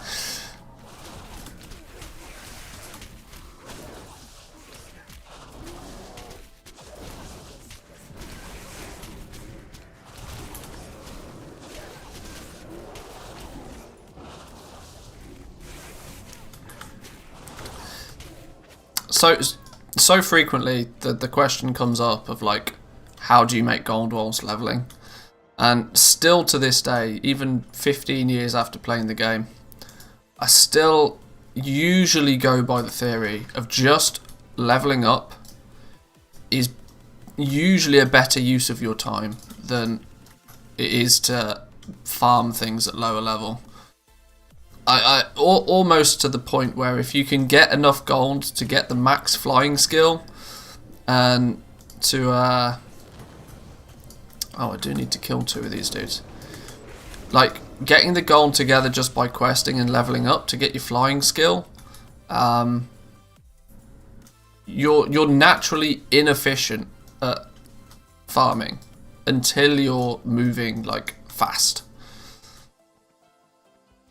So the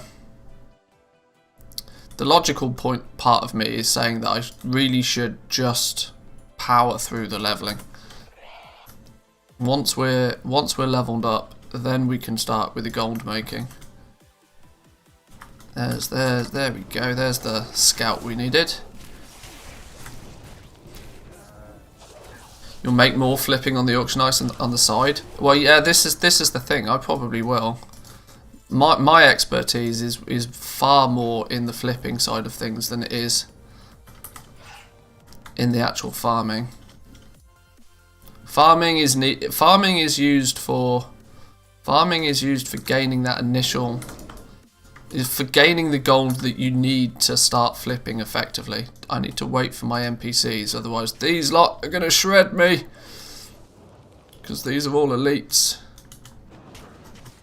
Why are they killing all the crocodiles? Can we focus on the elites, please?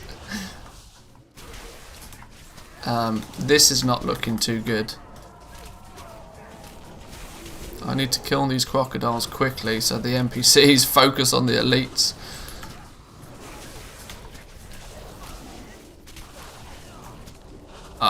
While they're elites, I don't think they have elite level damage. I think they're just elites for the purpose of the quest.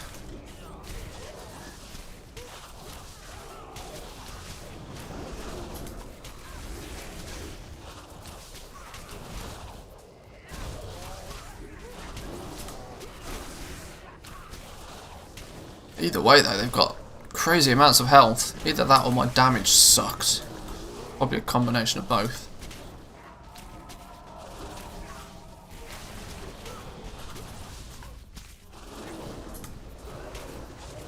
Vendor sell, disenchant search, etc. Yeah, there's plenty of gold to be made, that's for sure.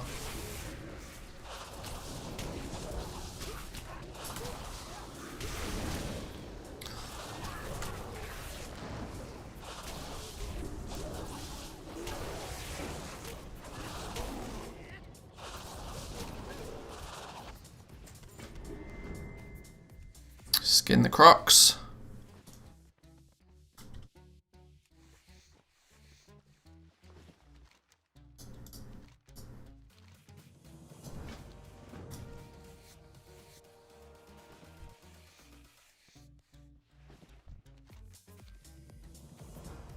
Collect 7th Legion battle plan. Is that from this dude?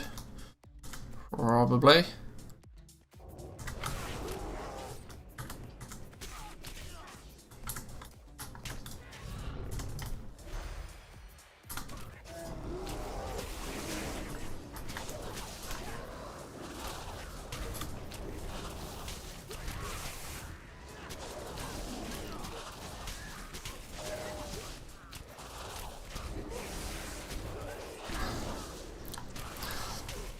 I'm thinking I'll probably have, I want to say, maybe four servers that I play on per account. I mean, it's entirely possible that I could go up to like 20 servers on a single account. But I don't think that that's really, from a long-term upkeep and maintenance of that many accounts, that to try and do that all on one account is probably not a great use of time. If you're playing on 20 servers, it's likely, oh, these dudes are messing about killing Marstone again. It's likely that even if it only takes you 5 minutes a day for each server, that's still an hour and a half a day to do 20 servers. It adds up really quickly. But if I can do it on 4 servers, I can start to, across 4 accounts, say, five servers, 4 accounts, you can start to sort of multi-box it. So you could have Sniper running on the 3 accounts while you're focusing on 1, and then you're kind of 4xing your efficiency if you're doing that. Well, that's a real end goal. I mean, I guess if I was to have like a proper, oh my god, my gear's busted. A proper end goal for this is to comfortably make 1 million gold a month. I want to comfortably make 1 million gold a month, whilst at the same time only putting in no more than an hour a day. That's realistically what I'd want to achieve, and that's 1 million gold profit. So that's 1 million gold after I've paid for game time on those accounts. So if it takes me 4 accounts to do it, I probably would need somewhere in the region of about 1.8 million gold profit a month.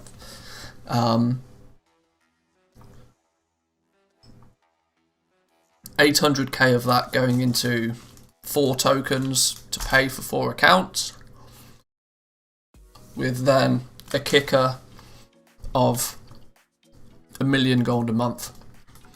And if I can do all of that from just like an hour a day, you're then looking at 30 hours a month to make 1 million gold. Not bad. And obviously, if you spend more time doing it, then you'll potentially make more gold.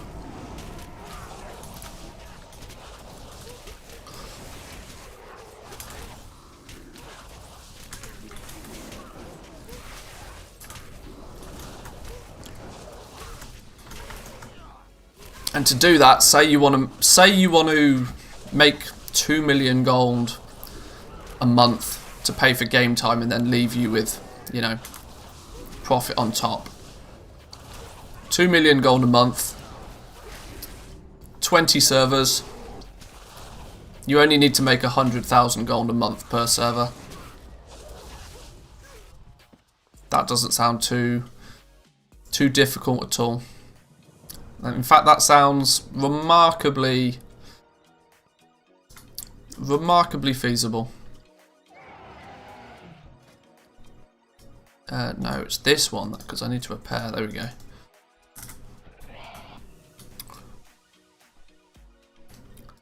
Get a foothold on a lot of realms, then taper back when you decide which ones are profitable for you.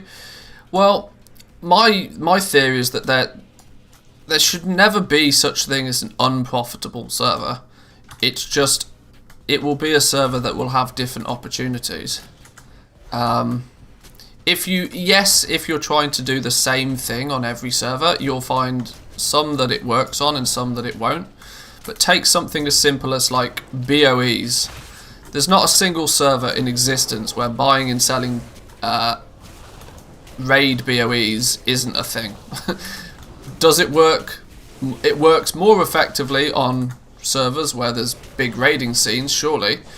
But there's not a single server where it doesn't work. You just need to make sure that you're buying and selling at the right prices.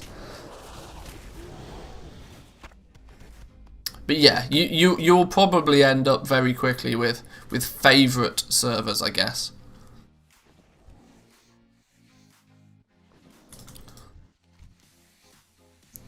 And the way to do this is to spread it out over time. For example, starting on a new realm. Today is obviously this week we've started on Tauren Mill. We're leveling this character. If we only need to expand one server. If we expand one server at a time and we do it one a week, in 6 months' time we'll have all 20 servers set up. Now, 6 months, to be fair, sounds like a long time. But don't forget, the purpose of this is to sort of have it almost very, very easy maintenance while still, you know, chunking in a whole bunch of gold.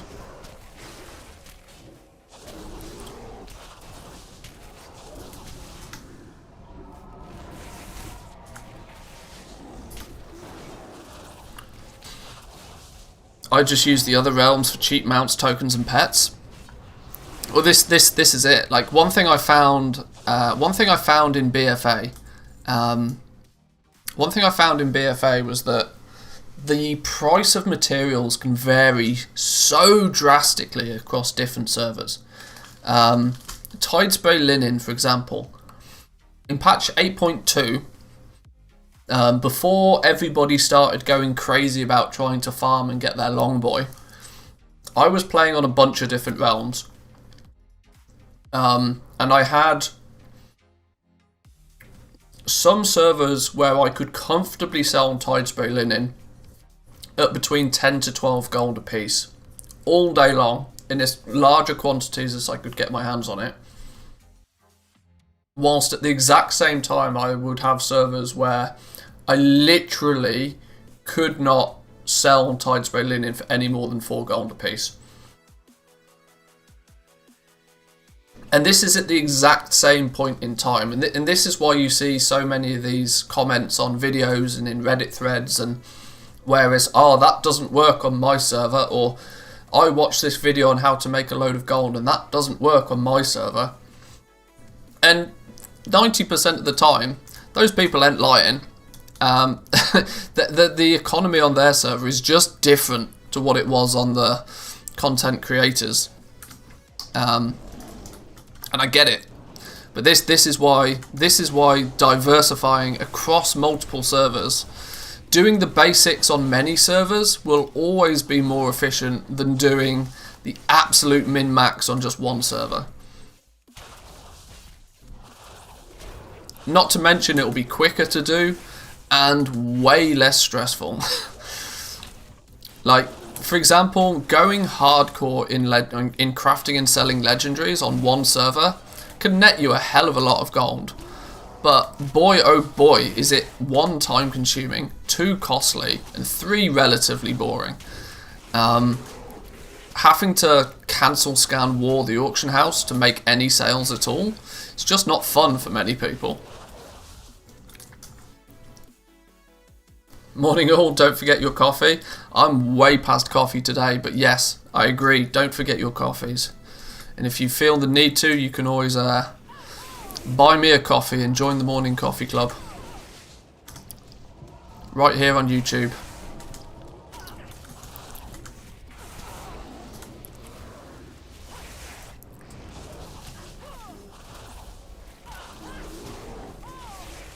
I got burnt out starting the Empire. Yeah, you got to be careful, like, that you don't burn yourself out. The thought, at this point in time, the thought of doing this same process 20 times on 20 different servers is sketchy, to say the least.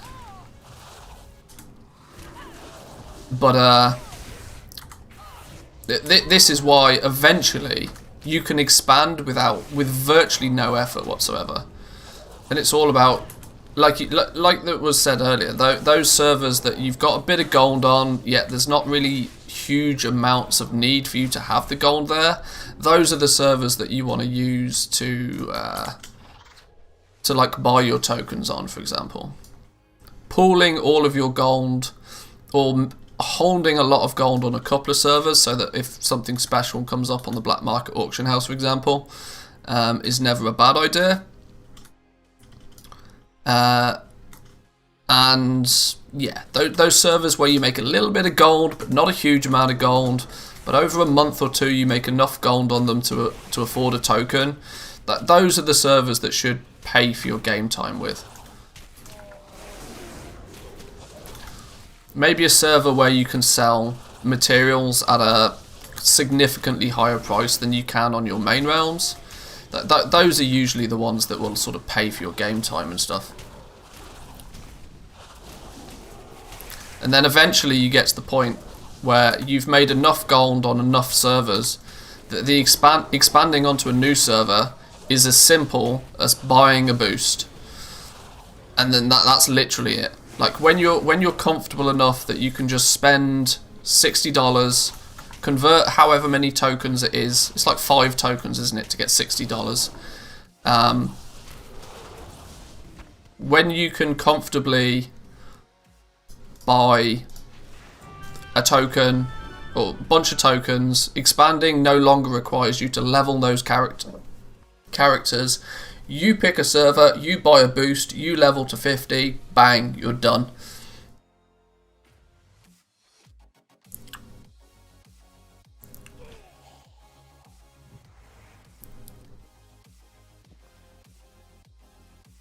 Did we ding again? 32. Boom. Lovely stuff. I heard Hickon say something similar in a stream. I think he just resets BOEs. Yeah, exactly. Like, you get to the point where it's all about making the gold you already have work for you. My thought was to level up a crafting toon on the main realm and then transfer.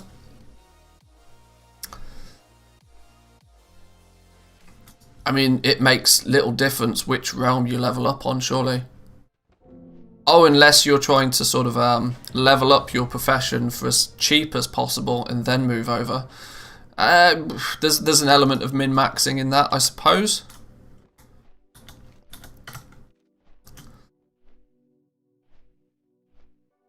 But I still feel the best way long-term to be able to expand onto multiple servers. Once you've got 4 or 5 servers just like churning away, making you $1 million or so a month, it's surely at that point no issue whatsoever to just like turn $1 million gold into a bunch of token. I mean, obviously this whole process is way more expensive on an EU realm as to an NA because we're dealing with totally different token price.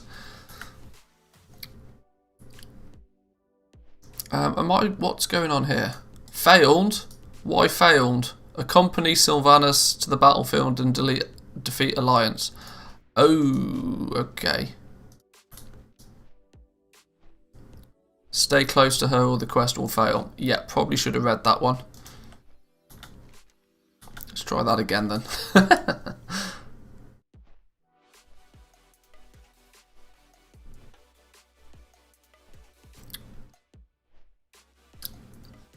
You were 28 before I took the dog for a walk. Now you're 32. It's pretty quick.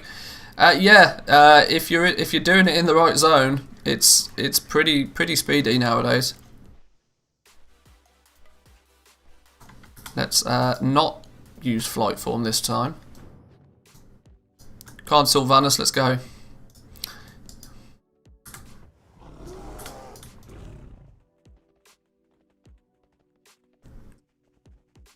How much is an EU token nowadays? 180 I think it is right now.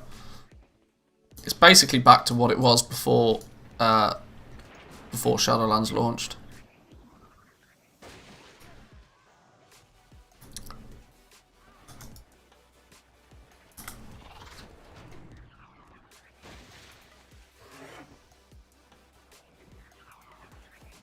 I mean, to be honest, I usually... Is it up to 190? Jesus. I keep the... I keep a ballpark figure in my head that it's if I want to buy a boost, it's $1 million gold. So $1 million gold should be able to buy me 5 tokens, which should be then enough to buy a boost. If 1,000,000 gold gets me a boost, then that's a nice easy number to work to.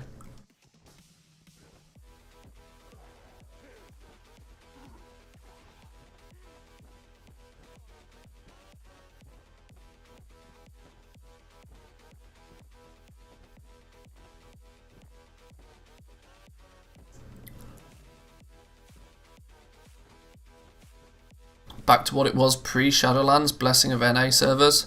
Well, this is equally another reason to maybe invest in buying an NA account, because I imagine pretty quickly would I be able to take that NA account and spin it into a profitable account and then replicate the same, but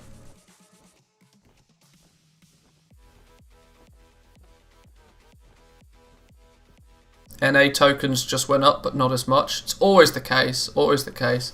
NA tokens always been so much cheaper. 130k. I'd love 130k. Whew.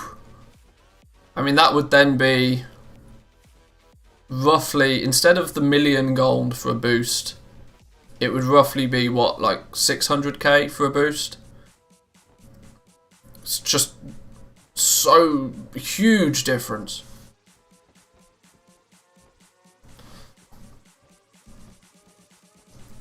For while you're technically playing the same game, but this is why I've had this theory for a long time that making gold on the NA realms is easier.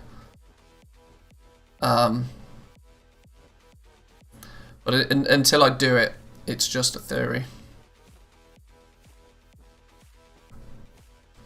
Are these enemies going to attack anytime soon? This RP is taking forever.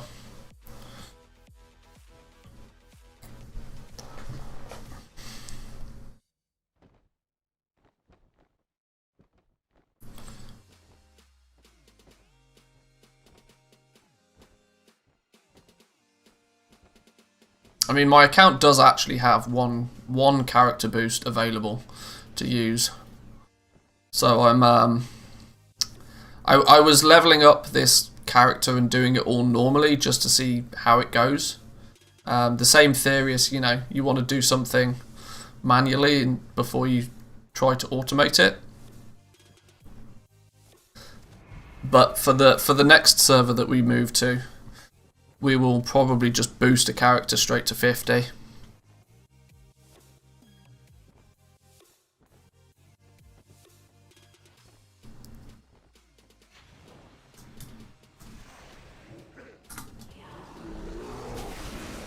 Lord Walden, why you attack?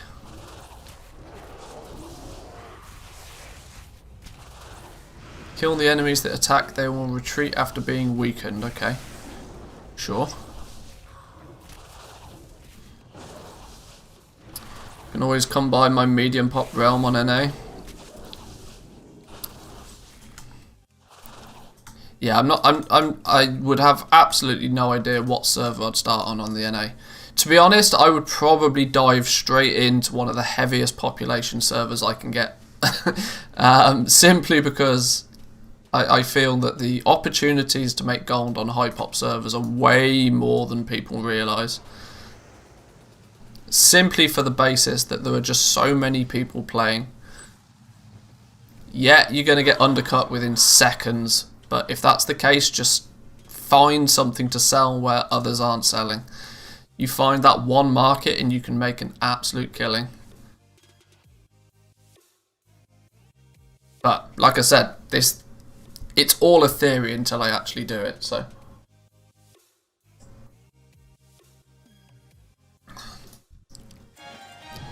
Boom! Silver Pine Forest done. Right, so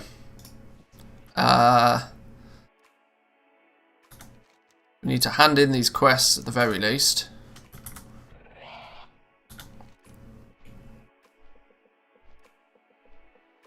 Now, are we going to actually go and do Hillsbrad? I think we're meant to do Hillsbrad, but at what point is it sensible for us to start? Do Hillsbrad, but skip Yitimus. I assume Yitimus is a quest or a quest chain or something. Then after we've done that, we should be ready to do the WOD intro. To be fair though, by the time we've done most of Hillsbad, we'll probably be almost level 40. Of which we can then do Talador and Gorgrond. And Talador and Gorgrond will get us to level 50.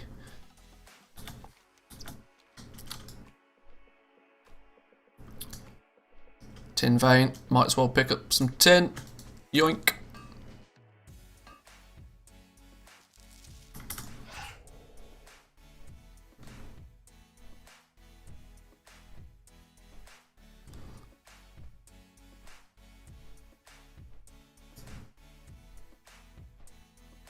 I don't particularly like these being so high up. Let's put them down there. That's not straight at all, is it? There we go.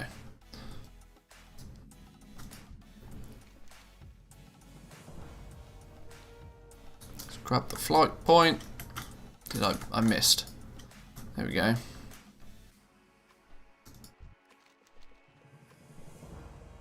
Yeah, sure.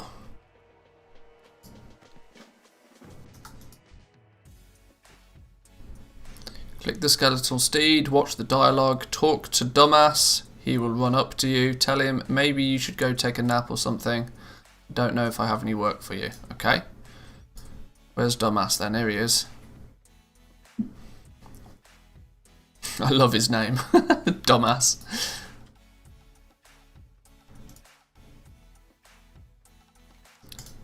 Maybe you should go take a nap.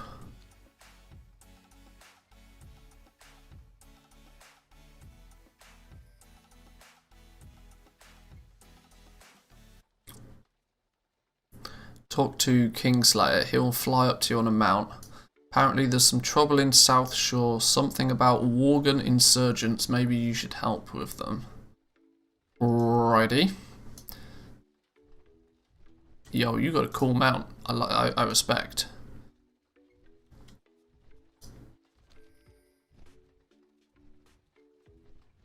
Johnny Awesome. Where's Johnny Awesome? This quest chain's got some crazy character names. We've had Dumbass and we've had Johnny Awesome. Johnny oh my god. Oh, the memes. Oh, the memes. Blood Elf, let me guess, he's a paladin. You can't really tell. But he's basically a paladin and he's on the swift spectral flying Hearthstone mount thing. Oh my oh my god. This must deliberately be like a huge meme. This is funny. Look at me, peasant. Heirlooms cover my body from head to toe, gifted to me by the greatest heroes of Azeroth has ever known. Now look at yourself. Quickly look back at me. Yes, this horse is made of stars. What pointless series of tasks befitting a mentally deficient orc have you prepared for me? Wow. I love this character already. That is all? One quest? Surely you jest. Are there not bare asses to collect? Perhaps a rare flower that I could pick from which will make you mildly hallucinogenic. There, that big old word I can't say. Tonic, which will then drink, resulting in visions of a great apocalypse. Perhaps the local populace of mildly annoying, ill-tempered gophers are acting up and need to be brought to justice? No, nothing. Wow. Johnny Awesome, you are a star.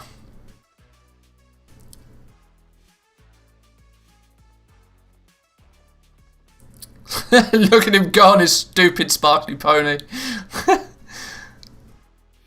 Up yours. I love this quest chain already.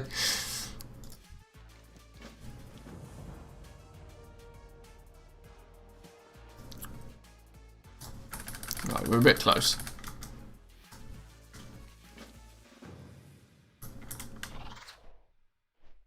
No spoilers, y'all.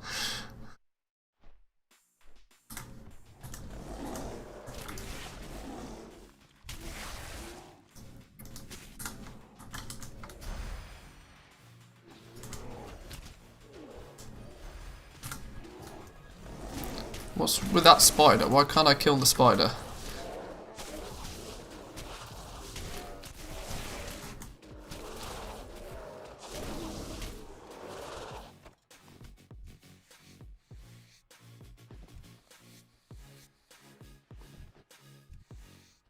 Yeah, I think I really need to drop skinning at this point.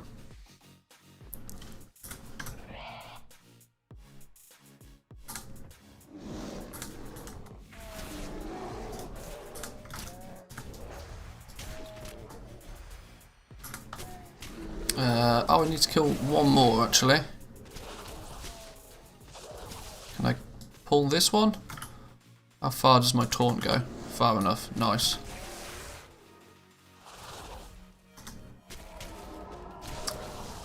Spiders are friendly. Yeah, they're two words that tend not to go in the same sentence very frequently, especially not out of my mouth. I've had I've had arguments with people on stream before about spiders. Yeah, spiders eat the flies, I get it. But god damn, they're ugly. That's all you need to know. How do I... What? Hang on. They look like rotting white eggs on the back of infested bears. Oh, so the dead bears I have to come and collect their eggs from. Okay.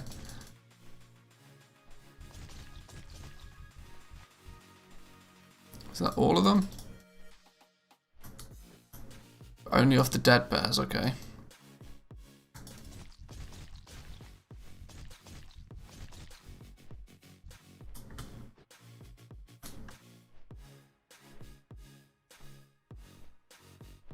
To horde in this area, they're friendly. Oh, okay.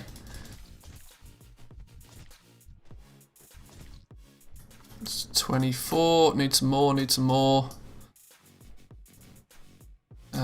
Why are all these bears alive? I don't need you alive. You're useless to me alive.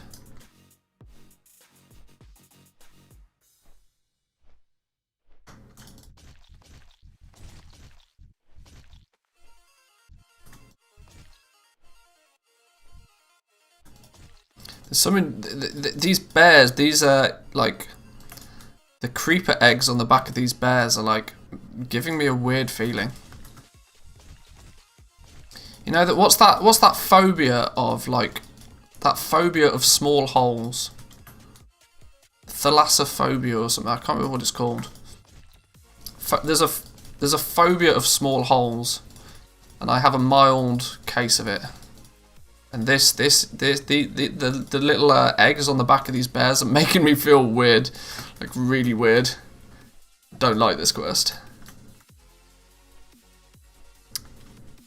You can kill them and de-egg them before skinning. Oh, okay. That would make more sense.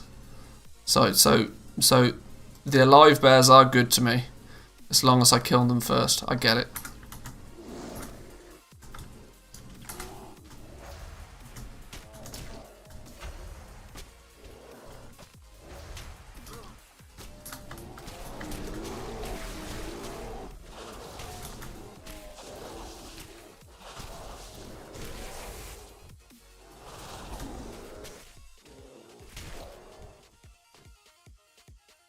No, you can't. You lied. You lied. Look, they've gone.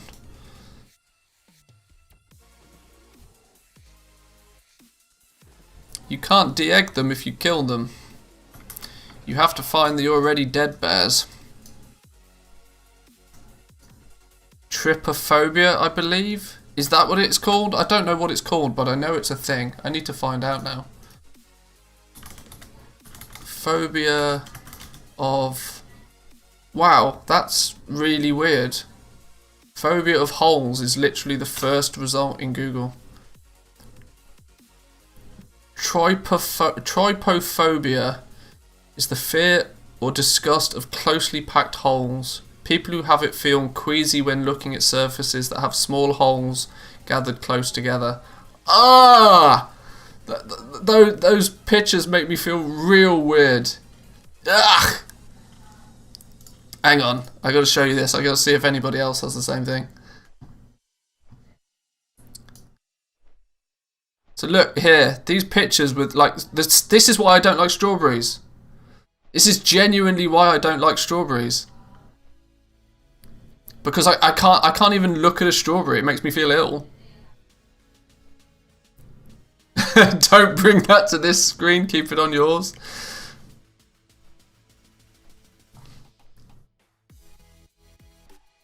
It's like bot flies. Ah, gross. Now hang on. I'm not gonna click on image search before I've vetted it for. Ah, that's. Oh my god, that's double level gross. I don't think I can even show that on stream. That makes me feel ill just looking at it. Ah! No, I can't do it. Oh no! I can never eat crumpets again.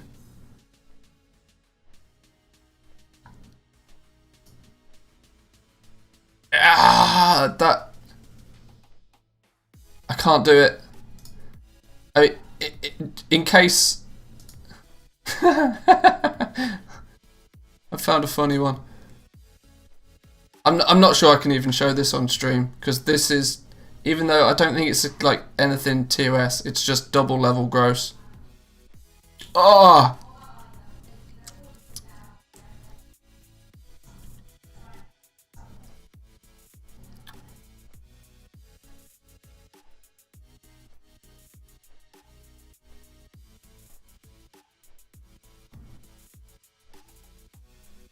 Why is the fear of holes so common? I don't know.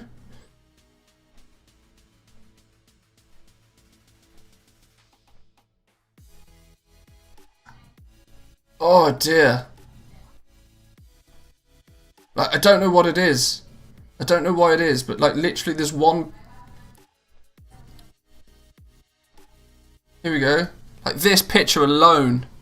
I have no idea why, but this one picture... It literally makes me feel ill. The fear of holes driven by the internet and like this picture alone makes me feel ill. Did you show spider photos on the stream last time too? I don't think so.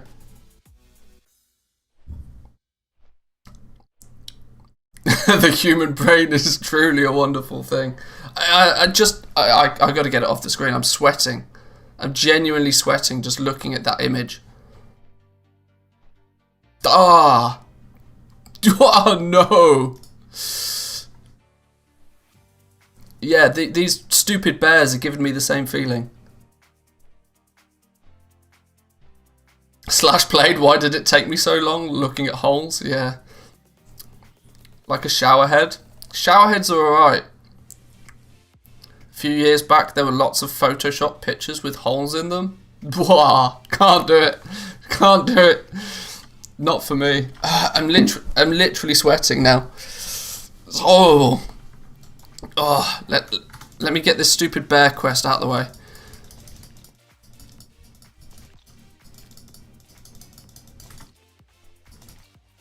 I need 4 more bear eggs.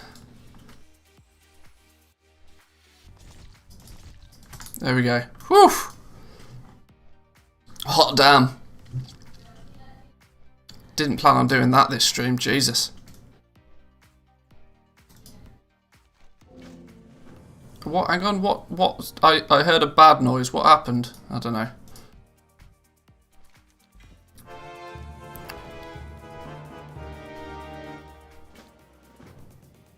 Enter the mine. Right, let's go.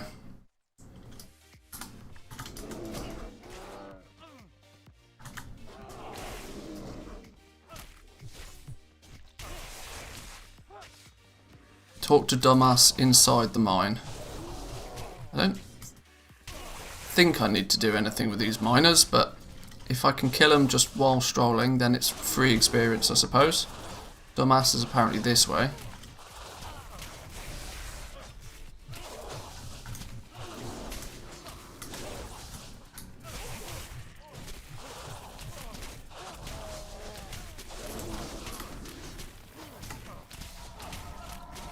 Maybe I shouldn't have pulled all of these.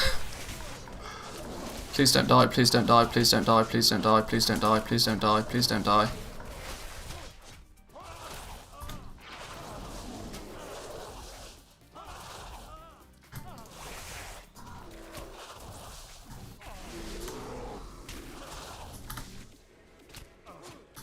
Woo, that was close.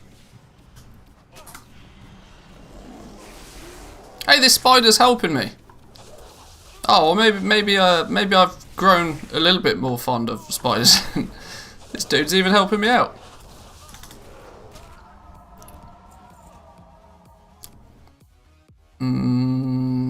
Yeah, I would equip that as trash. Woohoo!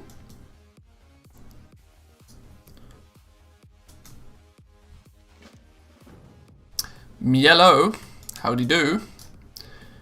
You're lucky. You turned up just after the gross bit finished.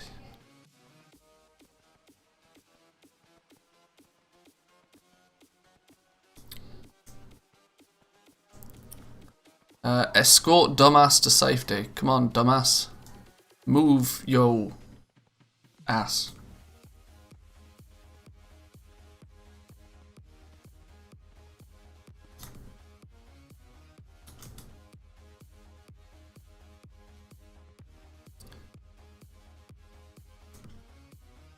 Oh, these things I was meant to use some titanium shackles on them, not kill them. Oops, my bad. Whatever. No, stop trying to get me to use these stupid bard's boots. 33 though. What did we get at 33? Iron fur? We already had iron fur. Oh, multiple uses of iron fur may now overlap. Oh, well there we go. Now we're cooking. Must be below 35% health, okay.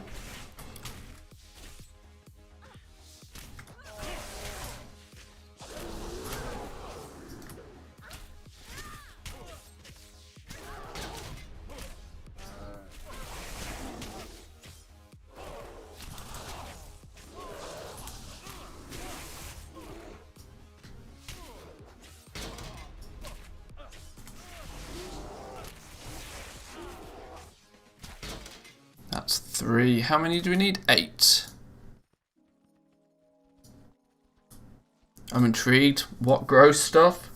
The fear of small holes. I can't remember what it was called. Thalassophobia or something. There was a bear quest. There was a bear quest. Trypophobia. A fear or disgust of closely packed holes. we dived into something that made me incredibly uncomfortable. But yeah, there was a quest with a bunch of bears that had a bunch of eggs on their back that was giving me a weird feeling, and I couldn't work out why it was a weird feeling, and then I suddenly realised what it was. So yeah, that happened.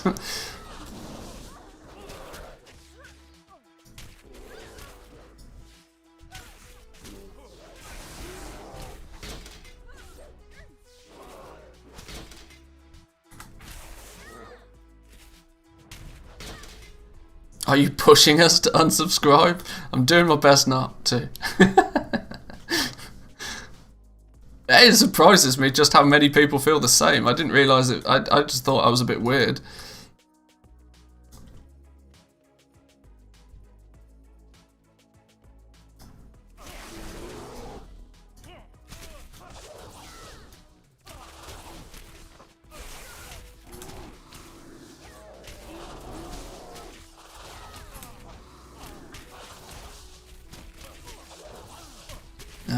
This fella.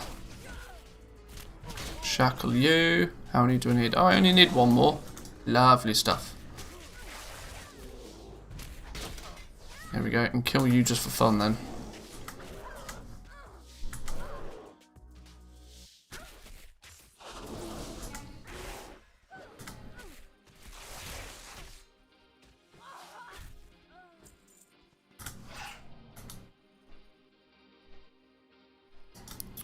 Turn in human infestation, okay. Murgil's flip or something. Kill Murgil. Or Muckgill, sorry. Is that Muckgill? There he is. Look. Boom. Found him. Insta. Let's grab a whole bunch of other stuff at the same time. Why not?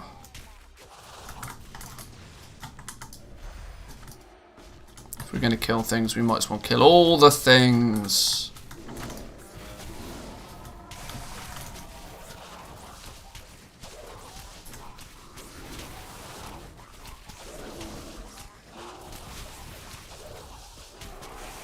He says as he probably is going to get himself killed again by pulling too many of the things.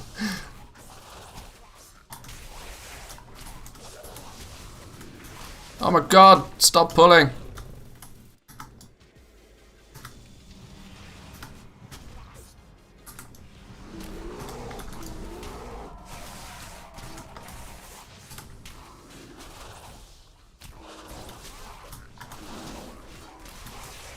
Did you know some phobias can be learnt? I don't think I found those things gross until somebody told me that it's a type of phobia. Really? I didn't think we really understood phobias properly. It's just a kind of an error in the brain as far as I was aware.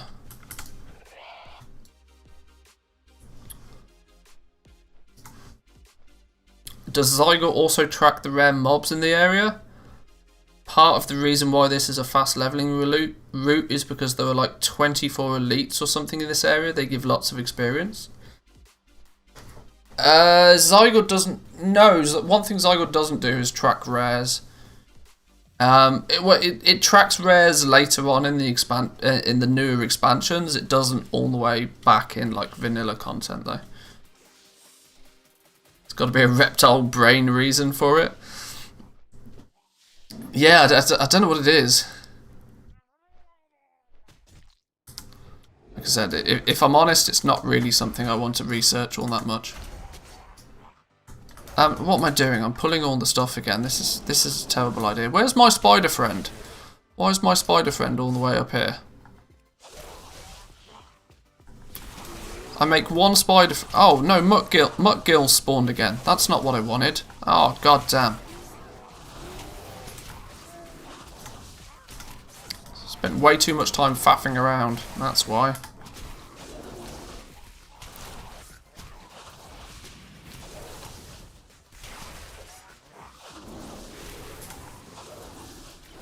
While Zygot doesn't track rares, what I could and probably should do is have Rare Quest Tracker installed, because that does track rares. I thought it was on though. Maybe it's not. Maybe it was on my other character.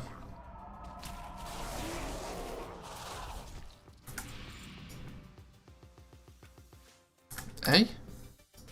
There we go. Rare Quest Tracker.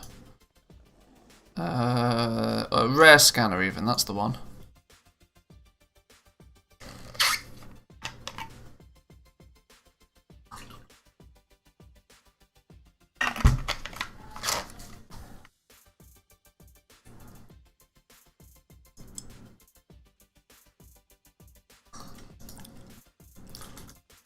Right, now we should find some rares.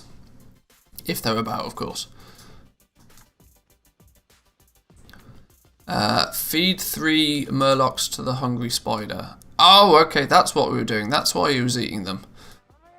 So the spider was eating the murlocs. Okay, I can live with that. So maybe if we grab these two as well, then Mr. Spider Dude can go nommy on these murlocs. Vanilla rares don't work super well with add-ons these days. Yeah, it's just not in anybody's. It's not anywhere near as important enough for add-on creators to really give a damn. How do I get my spider friend to eat them? Just kill them. Alright, that's fine. I can live with that.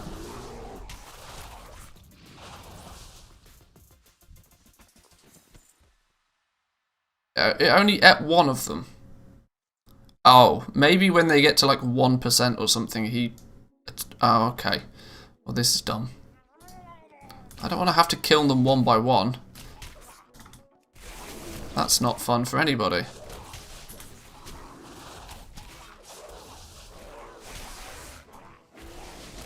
Maybe I'll single target one a little bit. No, where are you going? Come back here. Kill this one. Stupid spider. Is he going to nom it now? Yes, there we go.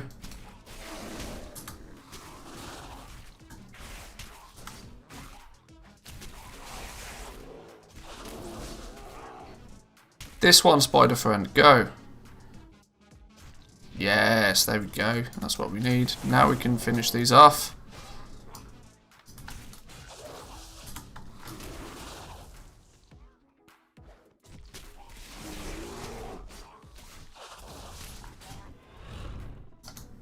Yoink.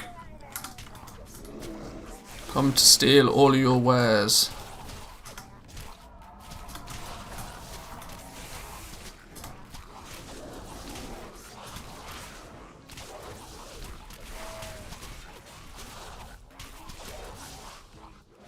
Oh, I do love the AoE ability on a Guardian Druid. It's so broken. Literally, you press 2 buttons and both of them are AoE abilities. It's just GG. Swipe, thrash, swipe, thrash. I'm sure I'm sure there is more to the class, but swipe, thrash. Easy win. Alright, let's grab you. That's 3, 4.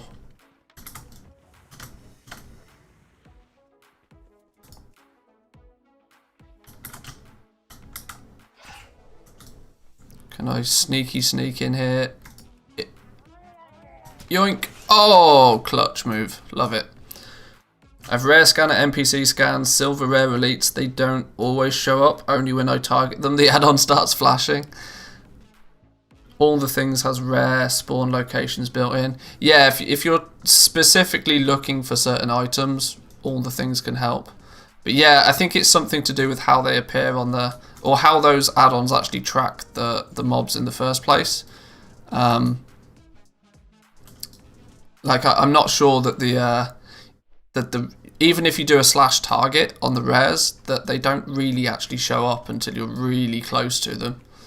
Which is why those add-ons can't even find them half the time either. It used to be crazy though, like back in the day when hunting rares became a thing. Basically when transmog was first introduced. When they first introduced transmog, then actually going out of your way to farm and kill rares became a really big thing. That's when, what was it, NPC scan, I think, was like the go-to add-on for finding rares. And literally, you just go into a zone, like 3 yards into a zone, an NPC scan would instantly know where if any of the rares had spawned in that zone. It had a really large radius to it. But yeah, you're right. Nowadays, they don't seem to work anywhere near as effectively as they used to.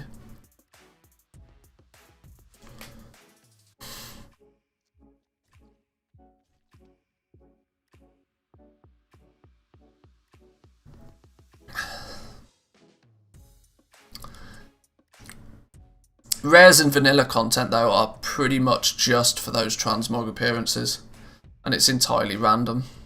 In the expansions where hunting down rares is kind of useful, for any rares that drop like pets or toys or mounts or anything like that, you can, in the newer expansion, things like rare scanner and stuff work acceptably well.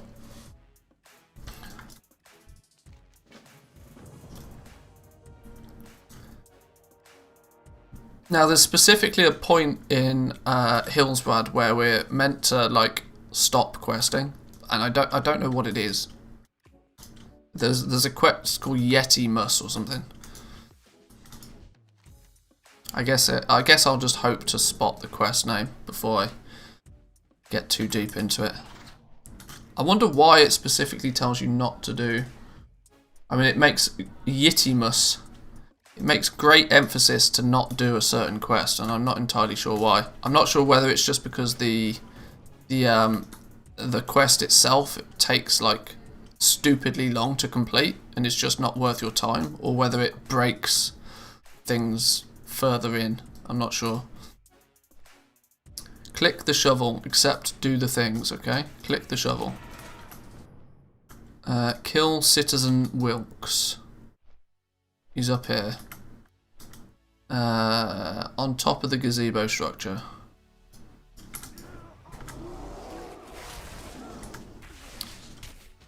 Why do I get the feeling that he's gonna evade because he's on top of the building? Because I don't think I should really be on top of the building, should I? Maybe not when this quest was made.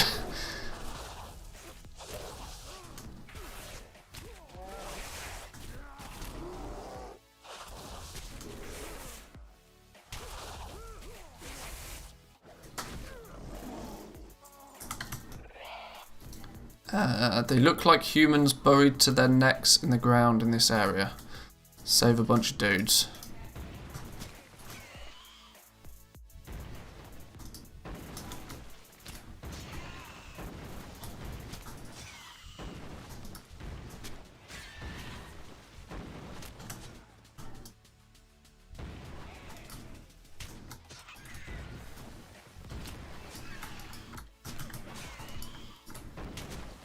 $13, $14, $15. Okay, save a bunch of dudes. Kill enemies around the area. Okay.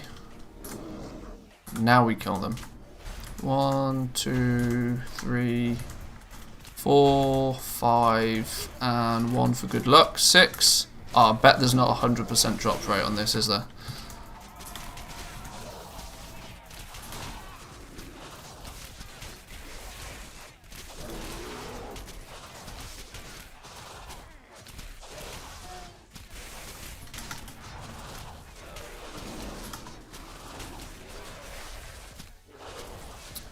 What does survival instincts even do? Reduce all damage you take by 50% for 6 seconds. Okay, that's fine. Hey, 100% drop rate. That's what we like. Love some of that. Kill Clerk Whitesteed. Okay.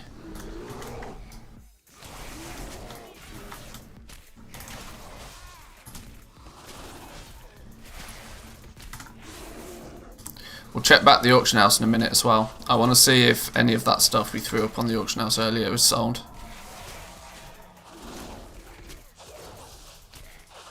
It'd be nice if by the time we get to level 40, whether that we can sell enough just random trash to be able to get the speedy flying. I would like that very much.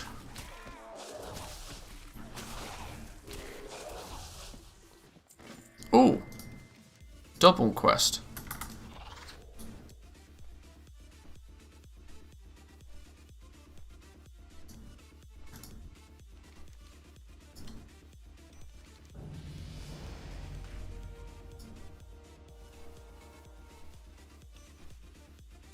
What did we get? Berserk.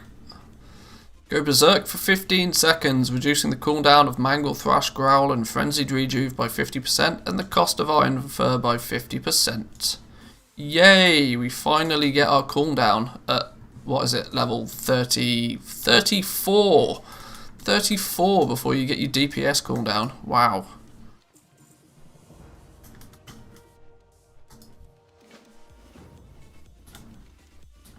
Is there a mailbox around here somewhere?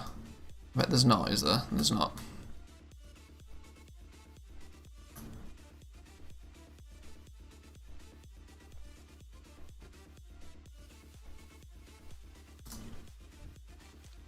Hey, it's Johnny Awesome. Sup, Johnny? It's Johnny. Collect Lyndon's cage key. How many do you think we need to kill to get the key? Maybe that's enough.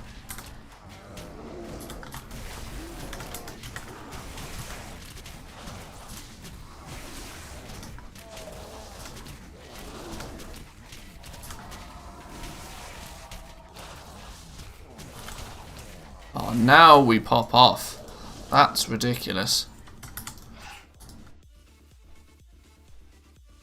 I can see why Hillsbrad is such a ridiculously good zone for experience. This is so quick. Now I know I'm flying between places, but even out without the flying, this is like super speedy.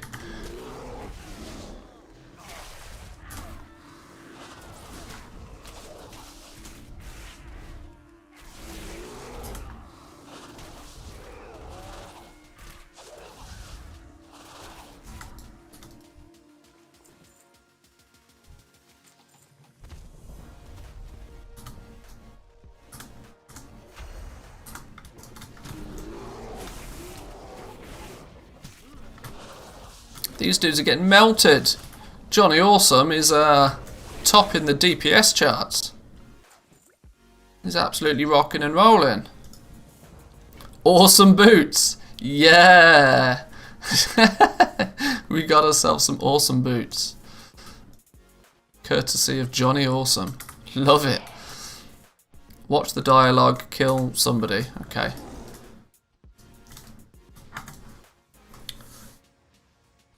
Do I make real money from WoW? Well, I mean, my YouTube channel's monetized. And the content on my YouTube channel is World of Warcraft related, so indirectly, I suppose, but not from the purpose of, like, if you're trying to crudely ask me if I sell gold, then the answer's no.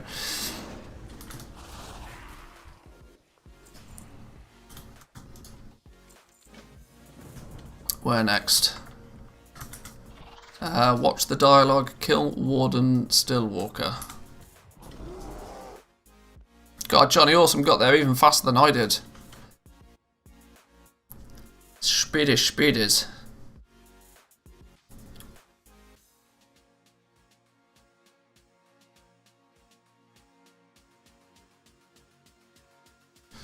So I'm still not sure what point we go. Maybe I'll just continue with Hillsbrad until I find this Yitimus quest.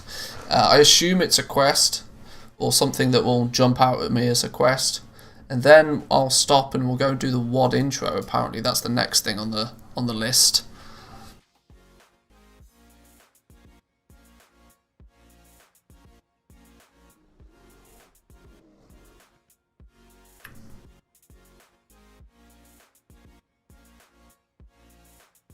I do really enjoy the fact, though, that questing is actually now the most optimal way to actually level up characters.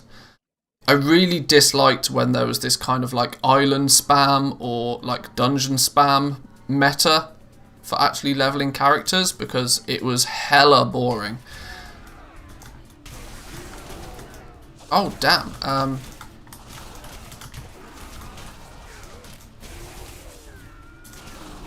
Now that you can, now that you're incentivized to actually quest to level up, I really do enjoy it a lot more.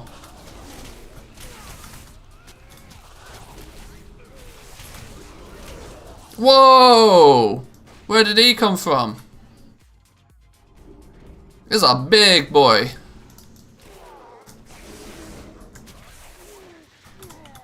Dude's on some sort of mad growth hormone business.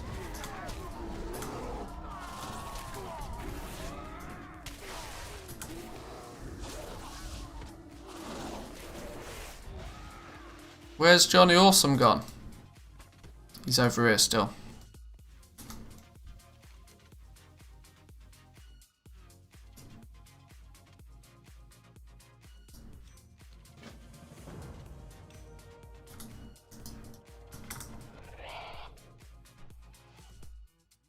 Turn in trouble at South Shore. Okay.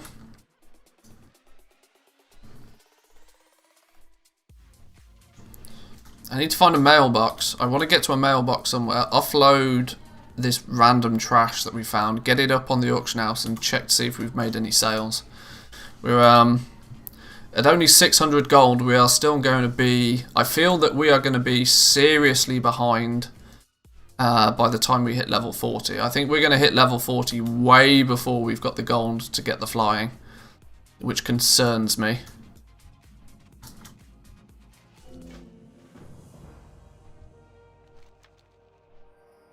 Use Helcula's Rod. Use it near dark ranges around the area. Okay. Dark ranges. Use some rod. Is it this one? No, that's an analyzer. That one.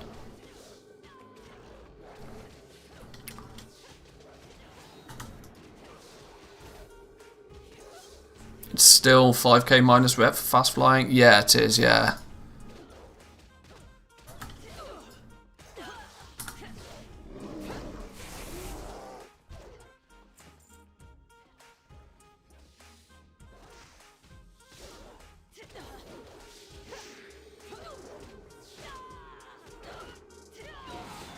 What's this bar about down here? Blight sample. Harvest blight samples from what? From blight slimes. I've not even seen a blight slime. I'm sure that'll become apparent in a minute.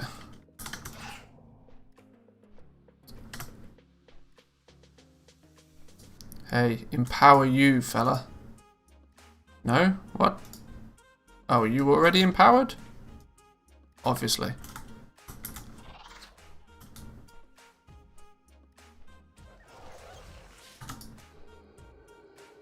Be empowered. Don't run away, you silly sausage. Come back. Where did you go? There you are. Stop. Gotcha. Gotcha. Where can we find some more? We need some of these slimes or something. There's got to be some slimes somewhere.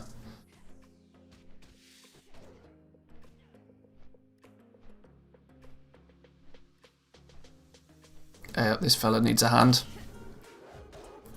Do you disenchant green Shadowlands BOEs for soul dust, or do you buy the dust from the auction house? I feel like I'm losing gold by just vendoring or selling the BOEs.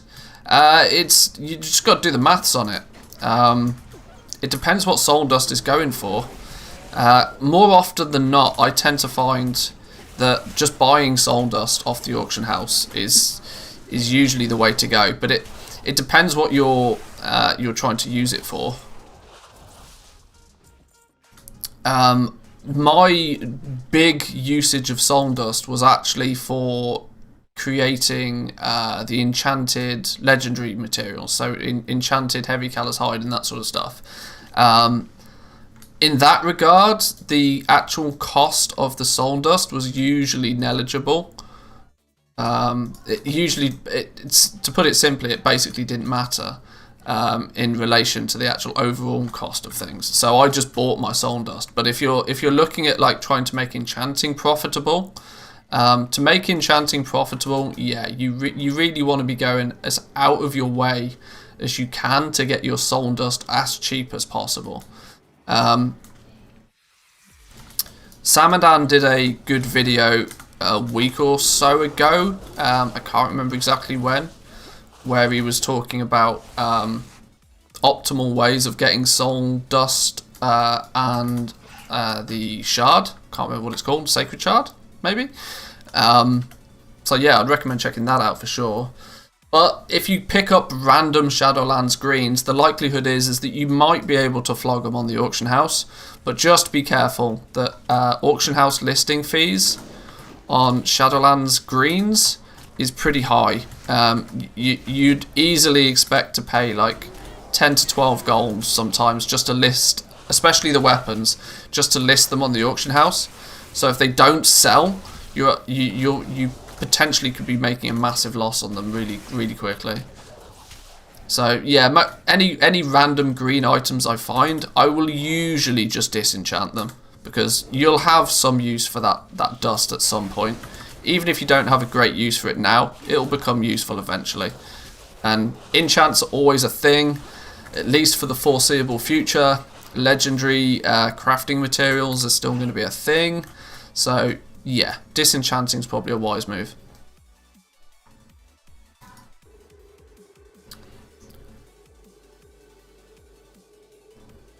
Do you think you're going to do the Fresh Crusade? Thousands of players have already apparently signed up for it. It's a new Classic project. I'm not big on Classic. My nostalgia trip really comes from Burning Crusade rather than like regular Classic. So honestly, probably not. Yeah, to put it simply, probably not. How's the gold on the druid at the moment? We're getting there. We're not really focusing on gold as much so at the moment, more as to just actually leveling. We're 34 right now. We've obviously, as you can tell, we've got the ability to fly, which is a huge benefit for leveling speed and efficiency. Any random trash that I pick up from leveling, I'm just sending it over to a bank character and getting it on the auction house. Our next milestone is to make enough gold to get heroic flying or epic flying or whatever it's called, which in simple terms is about 4,500 gold we need. And we need it by the time we hit level 40. Kill angry blight slimes. Is that these things? No, that's just regular blight slimes. Angry blight slime. There we go. So we'll kill one of you.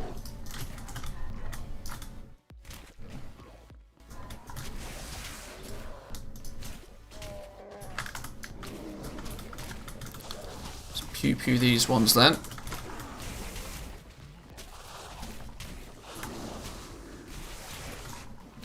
Tell me more about this fresh crusade, though. I'm somewhat intrigued, but I'll be brutally honest with you. I haven't heard it, heard about it.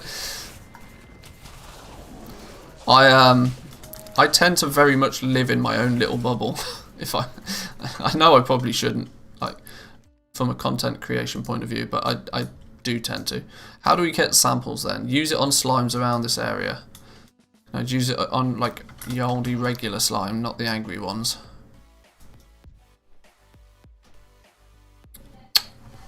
Hang on, let's do a reload as things are broken.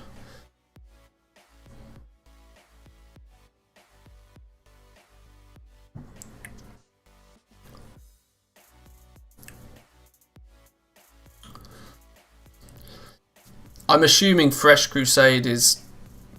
I mean, it sounds very much like everybody's just going to start a new character. I can't think, and they're just all going to do it on one server, I guess. I can't really see how it would be much more.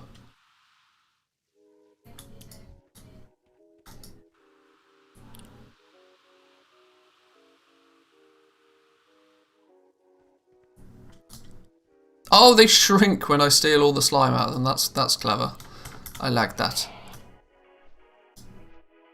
Can I do it in flight form as well? No. Basically, a bunch of players have decided to populate a really low population realm, so everything is fresh and the auction house is still relatively fresh. The goblin in me wants to try it. Gold making in classic was always a bit of a slog, and the weird thing, the reason I didn't jump on the make gold in classic thing is because very quickly, like you can already see this. I imagine on the bigger servers, you'll probably see this already, but like inflation is ridiculous in classic because there's no real... to be brutally honest, you don't really need gold in Classic all that much. Unless you are raiding at a competitive level. And competitive raiding in Classic nowadays are just not two things that really go down. Maybe for a week you'll use a whole bunch of potions and you'll stack up all of your... You'll min-max the crap out of everything for a week, but then suddenly, yes, you realise that you just...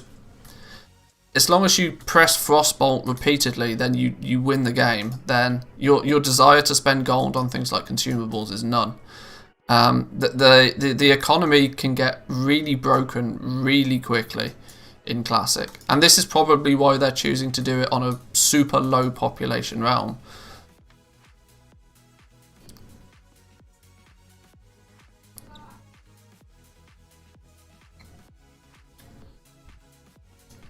But yeah, I'm not really so into the goal making in Classic sort of thing. I mean, I didn't even ding 60 in Classic, if I'm honest. I played it pretty... I got on the hype train, I'm not going to lie. I was very much on the hype train for Classic when it came out, but for like as soon as the nostalgia kick like fell off, the gameplay side of it just didn't grab me. Because Classic was... I feel that Classic was fun when it was vanilla. Simply because you just didn't... The shroud that was around everything. Everything was a mystery. Because apart from a few community-driven websites, there was none of this kind of like data mining and like nobody knew anything. And the only way you found out things was like because somebody told you. Which is impossible to replicate nowadays. Because, you know, within seconds of it even being on a PTR, it's data mined and everybody knows what the crack is with it. There's not so much mystery about the game anymore. I can only imagine being the only goblin on the low pop realm they choose and be thinking, oh baby. But yeah, maybe true.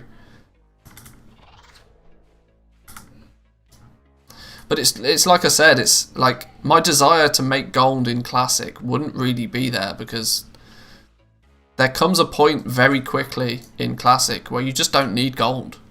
What would you actually need gold for?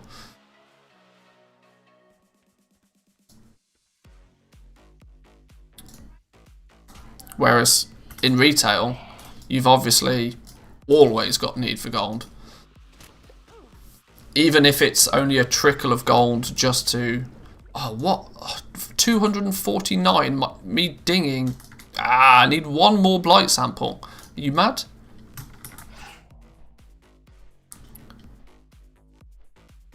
I also picked up about another 3,000... a whole bunch more of titles.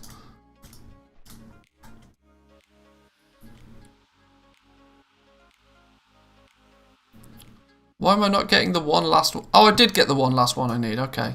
Oh, and it's an angry one. Can I just pew pew this now? Yes. Easy game.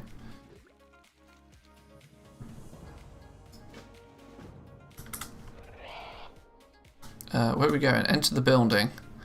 Shet the Slime Breeder. That's an interesting name. Oh, he's a big boy. Big squidgy squidgy.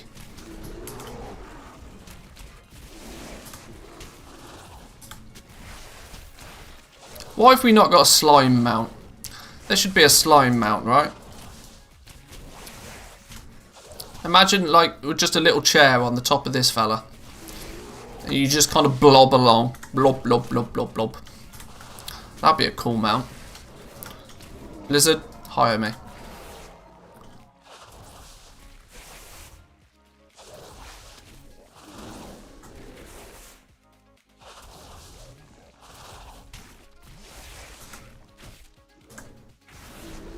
Bingo. Oh, slime bag. These slime bags have the chance of having some cool stuff in them, if I remember. Obviously, not for me, because never lucky.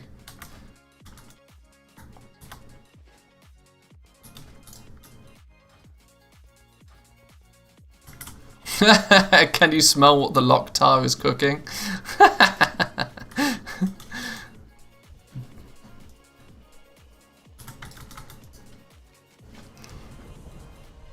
Explain he's standing in shadow water. Your feet are touching the ground. Oh, whoever did the quest in this zone is funny.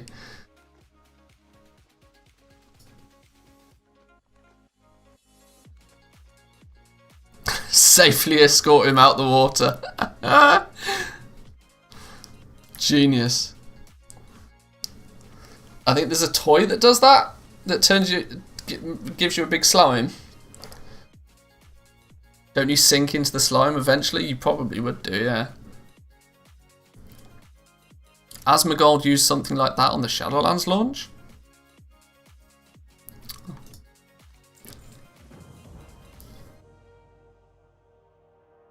Just finished making use of the facilities. They must have been cooking up a turd.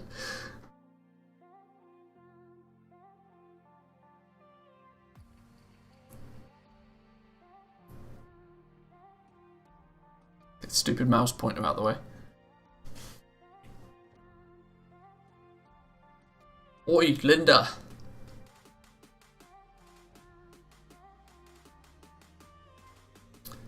See, this is where they need voice acting.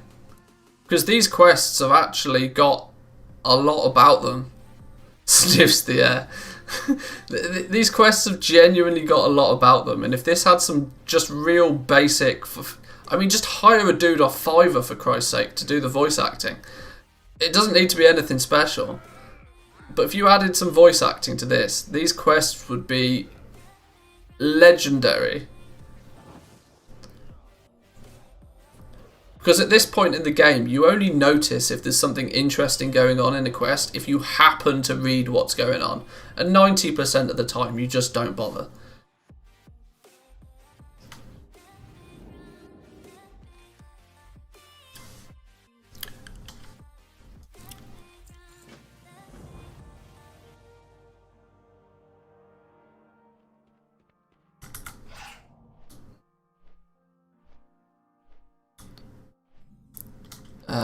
Kill dagger spine enemies, okay.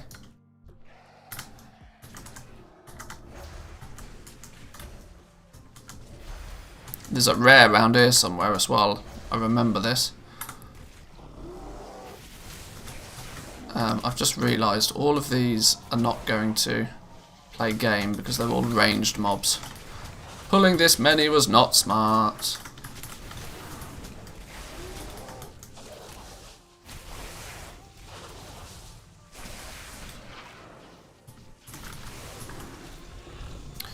We're going to peace out. We're going to get the truck out of there.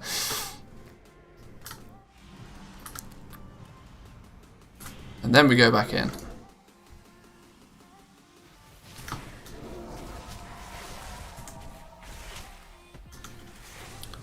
Vial of Ravenous Slime. Oh, okay, so there is something that gives you a slime mount. Wow, now I'm interested.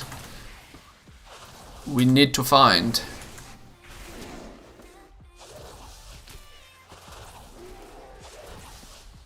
Hey, there we go.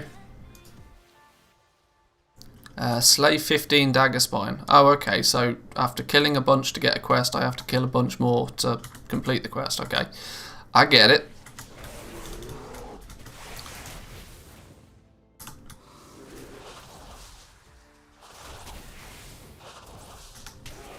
This is going to be a real ball ache killing 15 of these because they're all ranged.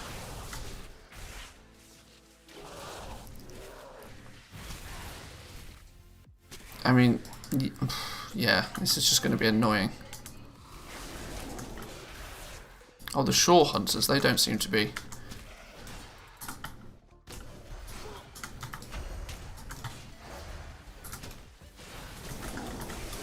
If I can get maybe a few of them together, we should be fine. Oh boy, now I'm getting slapped.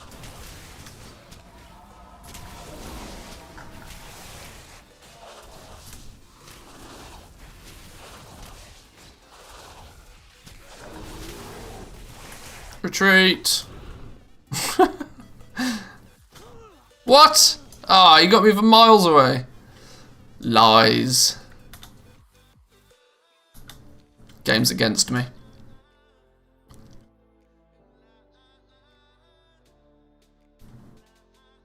Last time I shout retreat and let everybody know what I'm doing.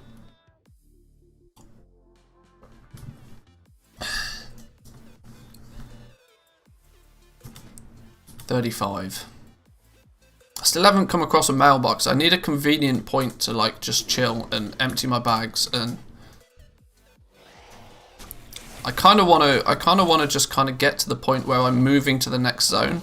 If I get to a point where I'm moving to the next zone, then I can you know, pause what's going on and create a natural stopping point.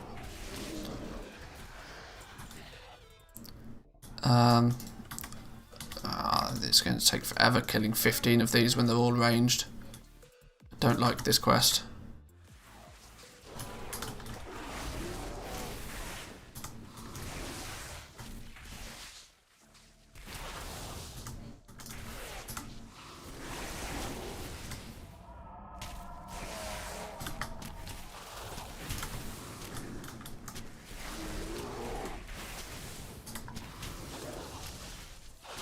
These seem pretty tanky and all, to be fair, as well. It's not like... These guys don't just seem to want to fall over like a lot of them do either. Any recommendations for choosing a new realm on EU? It depends what you want to do. A Lady Zephyrus, this is the rare. I knew there was a rare. If you're, I mean, the common argument now is going to be that if you want to do any like reasonably high-end end-game content, you just got to pick one of the high-pop servers. If you want to do any sort of raiding or you want to do any high-end Mythic Plus, you just pick a top realm. Any one that's got a good raiding scene on it, you'll be fine with.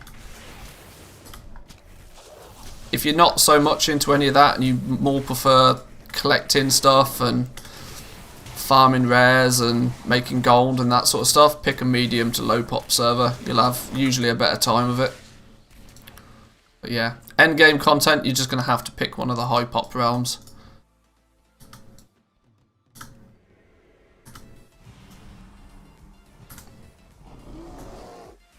It's not really much, not really much that can be recommended on realms, really.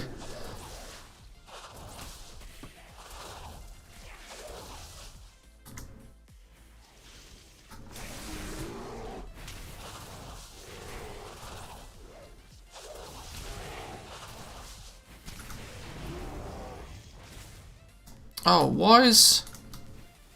that's not meant to be there. That's meant to be there.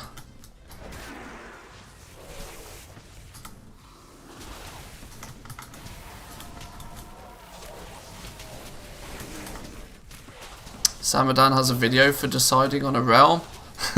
Samadan's got a video for everything.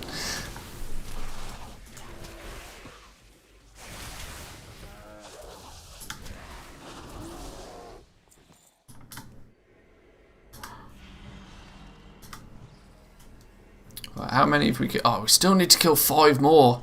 Oh, I knew this one would take a while. Is this... this almost feels like the quest I probably shouldn't be doing. 1, 2... I'll just kill these 2 and then we'll do a pull of 3. Pulling only... oh no, I've pulled those 2 now anyway. God damn.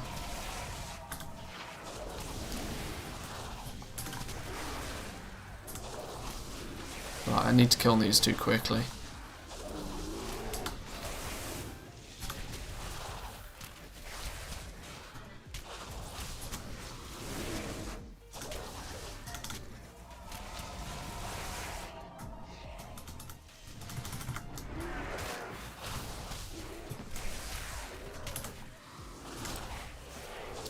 Can't believe at level 35 I'm actually having to concentrate so that I don't die.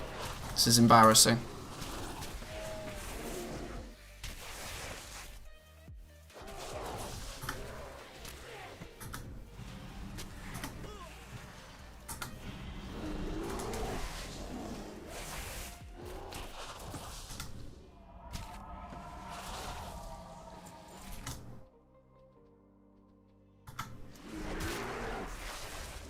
One Darkspear mid-pop kind of has a mix of both things, some goal making, some raids and such. Just wondering. I usually question why people are choosing to move realm in the first place, because 9 times out of 10, there's not many, in my opinion at least. Let me preface, this is very much in my opinion, that there is rarely more than one reason why you should ever move realm. Realistically, in my eyes, the only reason you should ever move realm is if you're moving to join a guild better than your own guild. Because outside of everything else, it's probably a grass is greener situation, especially from a goal maker's point of view. Moving to another server, to a high pop server or a low pop server because something that you're trying to do on your realm doesn't work, is usually a bad idea.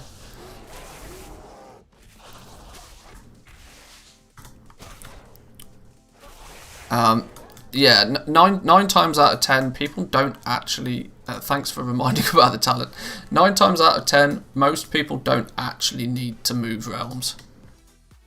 And doing so won't really gain them anything. Because with things like Group Finder and cross-realm, like...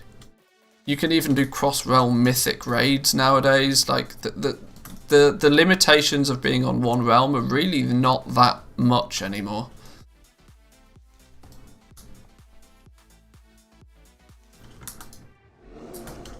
I mean, back in the day, yes, people would have to move realms just to be able to even raid in the first place.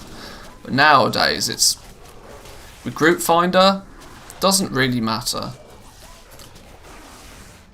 And if you're only moving from one server to another because you think you're going to make more gold, I'll save you the effort and tell you that you probably won't.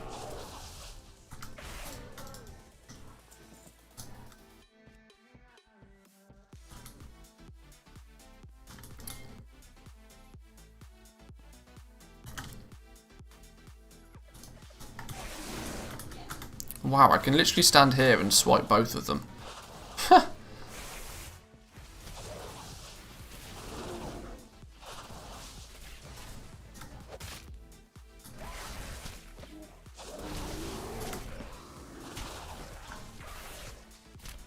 I'm also very aware that that's not really the answer that most people like to hear.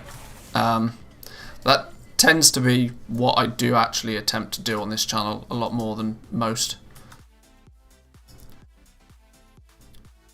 I do attempt to at least try and tell people, not necessarily what they want to hear, but the information that might actually be useful.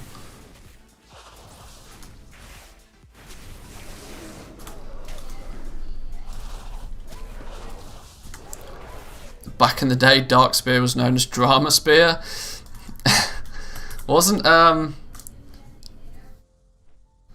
Dark Spear was the realm where a lot of the YouTubers and content creators were at, right? If I remember it right.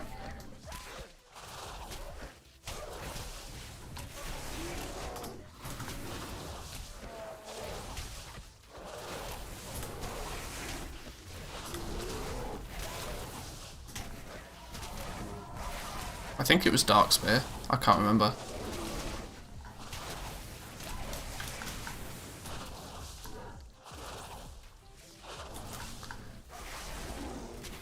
Some infamous players were there. Wasn't it Swifty and that group of people that were over there? I can't remember. Used to have a very, very well established PvP guild, I think.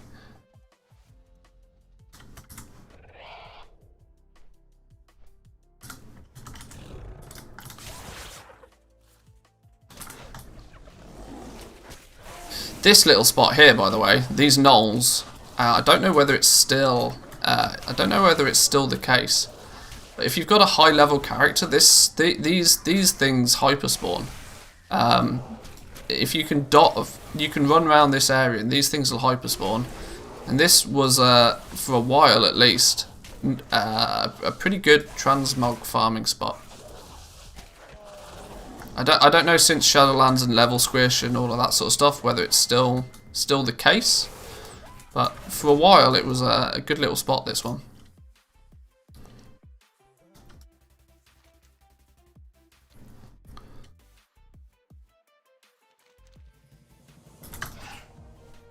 Right, we really do need to find... Oh, look at the amount of quests we've completed. Let's go grab the flight point then. Hand in those quests. That will probably ding us 36, and then we really need to start focusing on making some gold, because I don't want to be in my 40s or even 50 without epic flying. if I can get away with it. But you hit 40 and it's one of the, can we zoom in a bit maybe?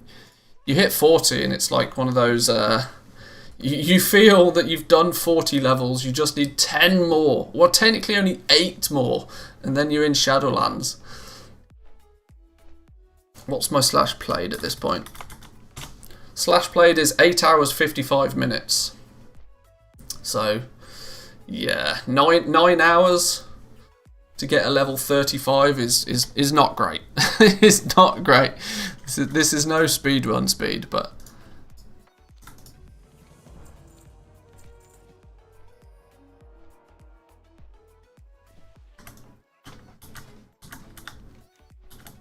this, I wonder if this last quest, no, we'd need 9,000 experience to ding level 36. So this probably won't give us everything we need, but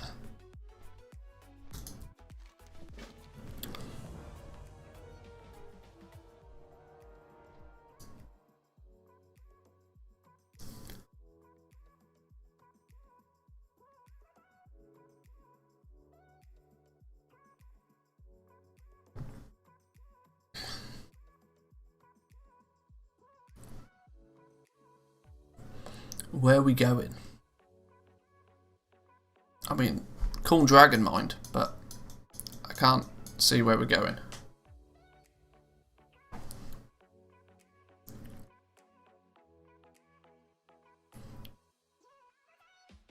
I tell you what, after handing in all of those, I didn't realise this was going to fly me over to a brand new zone. I was kind of hoping I was going to be able to hand those quests in and pause.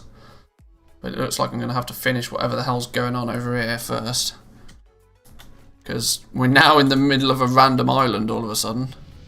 Hey, 36 though, mind. GG, grats me.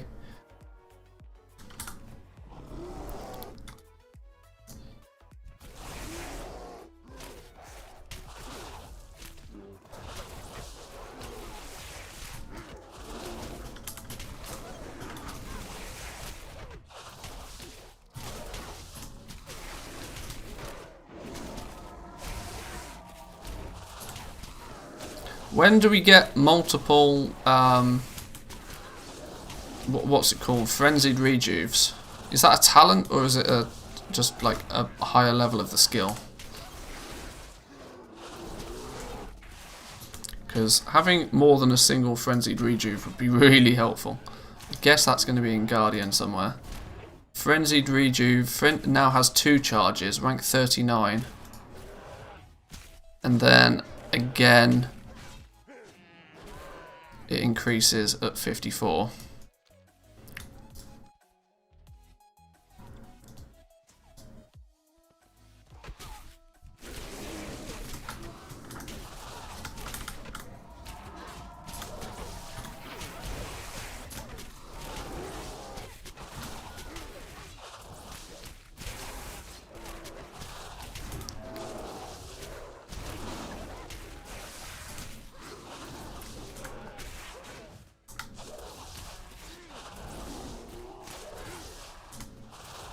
This thing's a tank.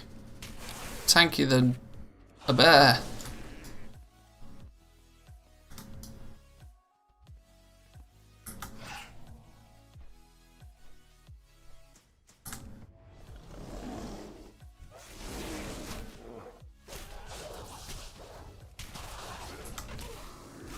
I'm assuming we need to go up to the top of this mountain anyway, so I'm just ploughing forward.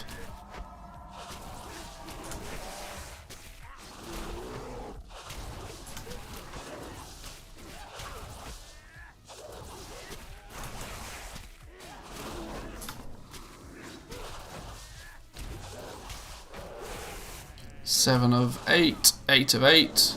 Excellent. Where'd he go? Oh, okay, he comes back. Sure, fine. It's like, what?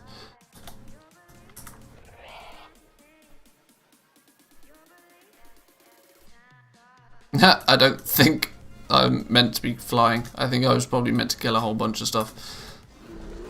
Collect Alliance banner plans. Talk to this dude. Tell him I'm ready. Let's do this, okay. We're going to war. Oh, that's a scary fella.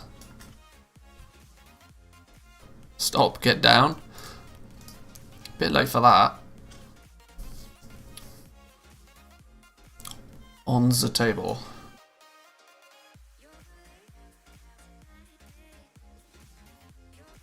I like his guild name. Red like my rage. That's quite a cool guild name.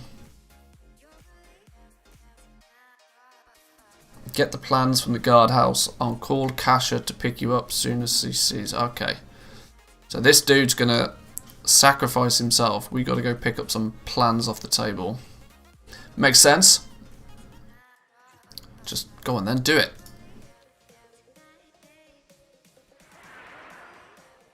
He just one-shot him.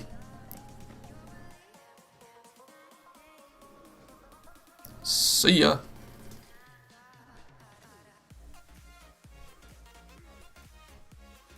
Become heroes of the Horde.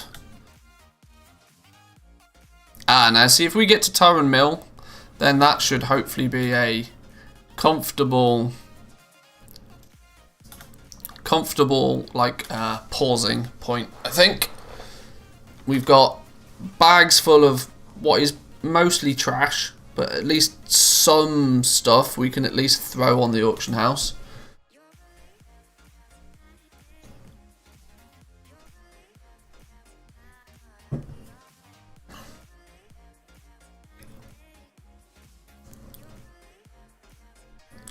What happened to Johnny Awesome? I missed it. We stole his boots at some point though. We stole his awesome boots.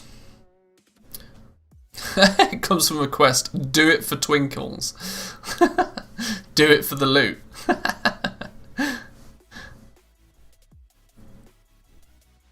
I like it. You missed it? Probably. See? With no voice acting, you miss things. Get distracted.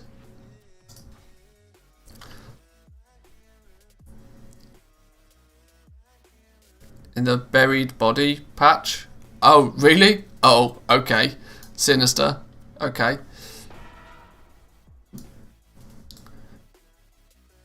Twinkles got buried too? Oops. Alright, fine. I wasn't paying any attention.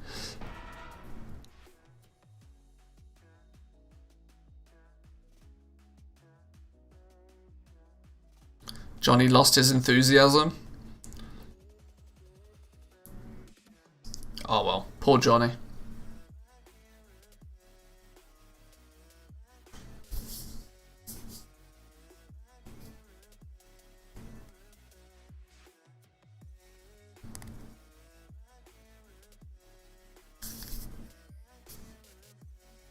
Alright, can we just hand something in now?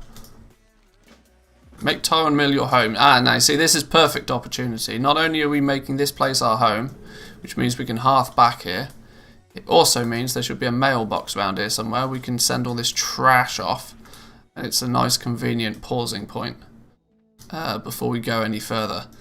Mailbox, please. There's one over here. I see it. I see it. I see it. In fact, let's vendor a whole bunch of trash first.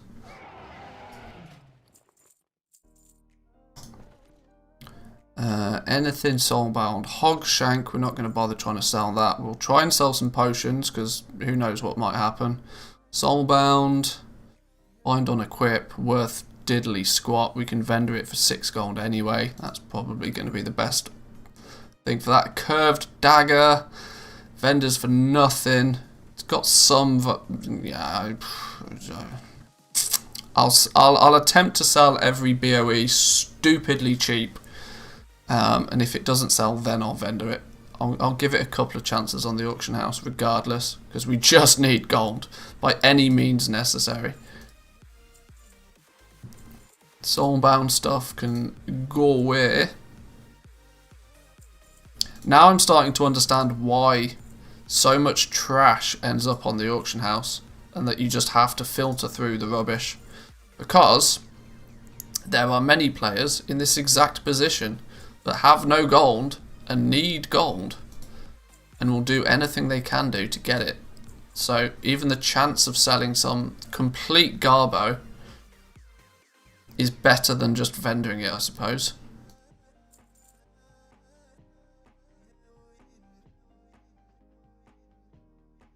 Right, there we go. Everything else needs to be sent over.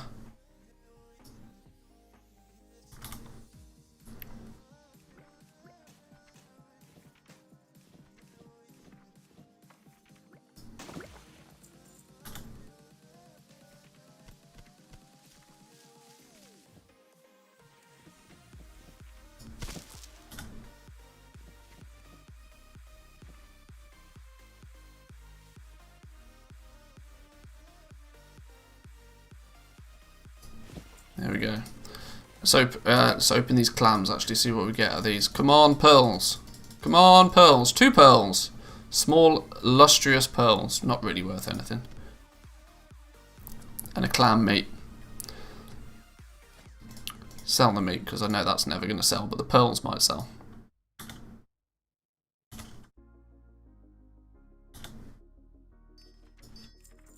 Right, let's park ourselves in here. Let's go check our other character. Always been my mantra, try the auction house first, then vendor it. Yeah, that's pretty sensible. How long do you keep trying on the auction house before vendoring it, though? It depends on how expensive it is to list on the auction house. Some people just have like a rough rule of 20 expires and then they'll vendor stuff. That's usually not too bad of a ballpark number.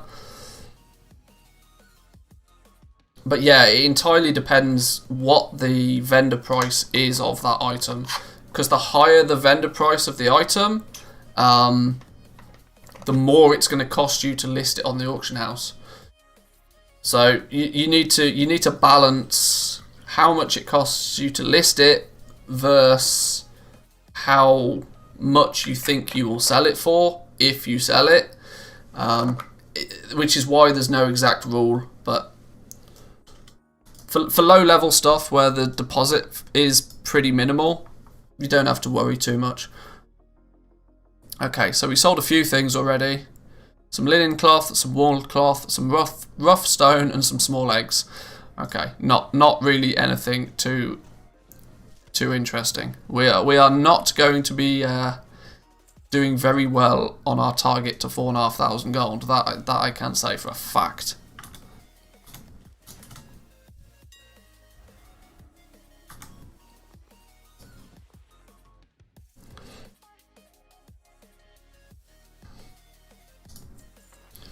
But yeah, 12-hour listings are your friend.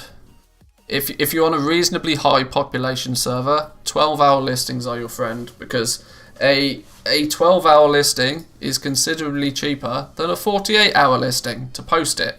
Now, if you get undercut, you're arguably on a high pop server. If you get undercut, you're not going to sell it. So you only want 12-hour listings for the most part. You just, need to...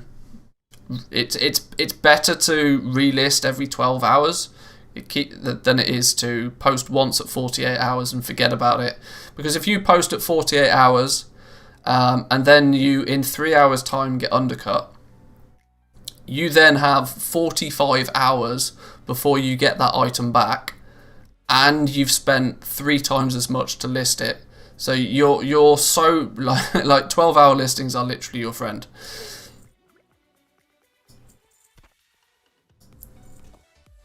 Now at the moment, Zygor is basically doing the hard work for me, because all of this trash, there's no point me... I mean, you can technically, you could go into TSM and you could go to browse and you could post things. If I deselect everything and go by base group, TSM will post everything out my bags through default.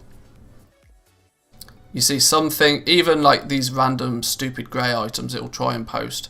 But the quantities are usually a bit weird and whack. Like for example, it will only post 5 linen cloth at this price using the default auction house, which Why would I want to only sell 5 of my linen cloth? I wouldn't. I would want to sell all of it. So even as much as I love TSM, the default auction house operation is just trash.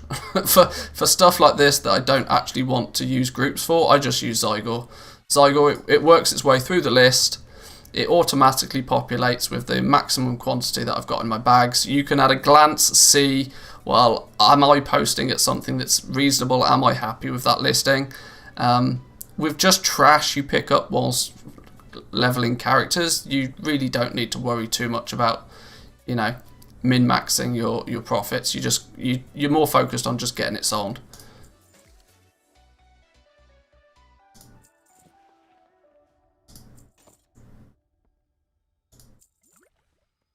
The only thing I'm really keeping much of an eye on with this stuff is the deposit.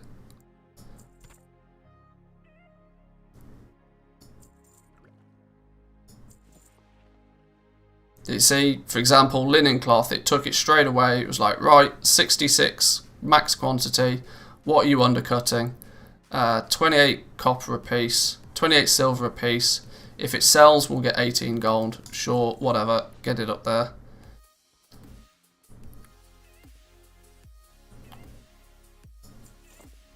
Now, I haven't really got anything that really sort of emphasizes the importance of keeping track of the deposits, but if you're anything from like a newer expansion, for example, all of a sudden the deposit fee starts to get pretty sizable.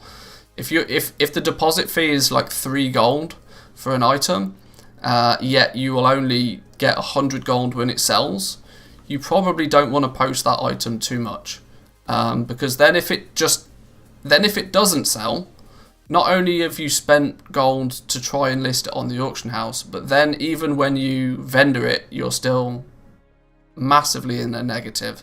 So you got to be careful to a degree, but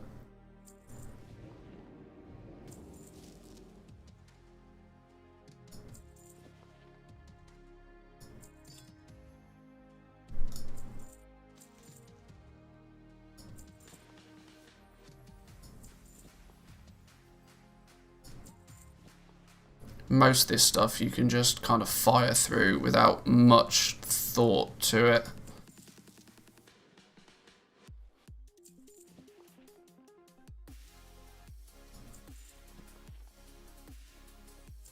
Because unless you've specifically spent time... See, like this, for example, this is a scenario which is just dumb for me to even post it. Like, if I were... It's going to cost me a silver to list these, and even if they all sell, I only make 21 silver. And I know for a fact they're never going to sell. Why they're even in my bags? Yeah, this one's probably something you should skip. But why is it trying to sell for a cloak? Nah.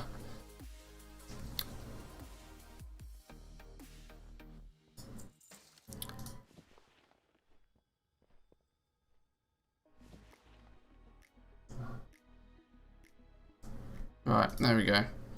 That'll do. That'll do. There's some items on the auction house.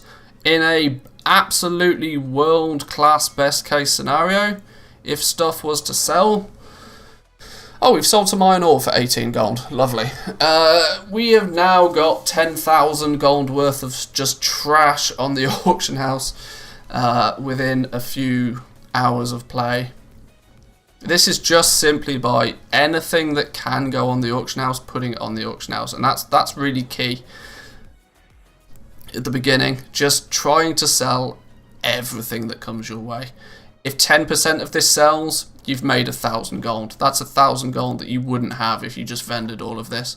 So, and when you only need 4,000 gold to get your flying mount, hey, it's a good start, right? Or to get your epic flying, I should say.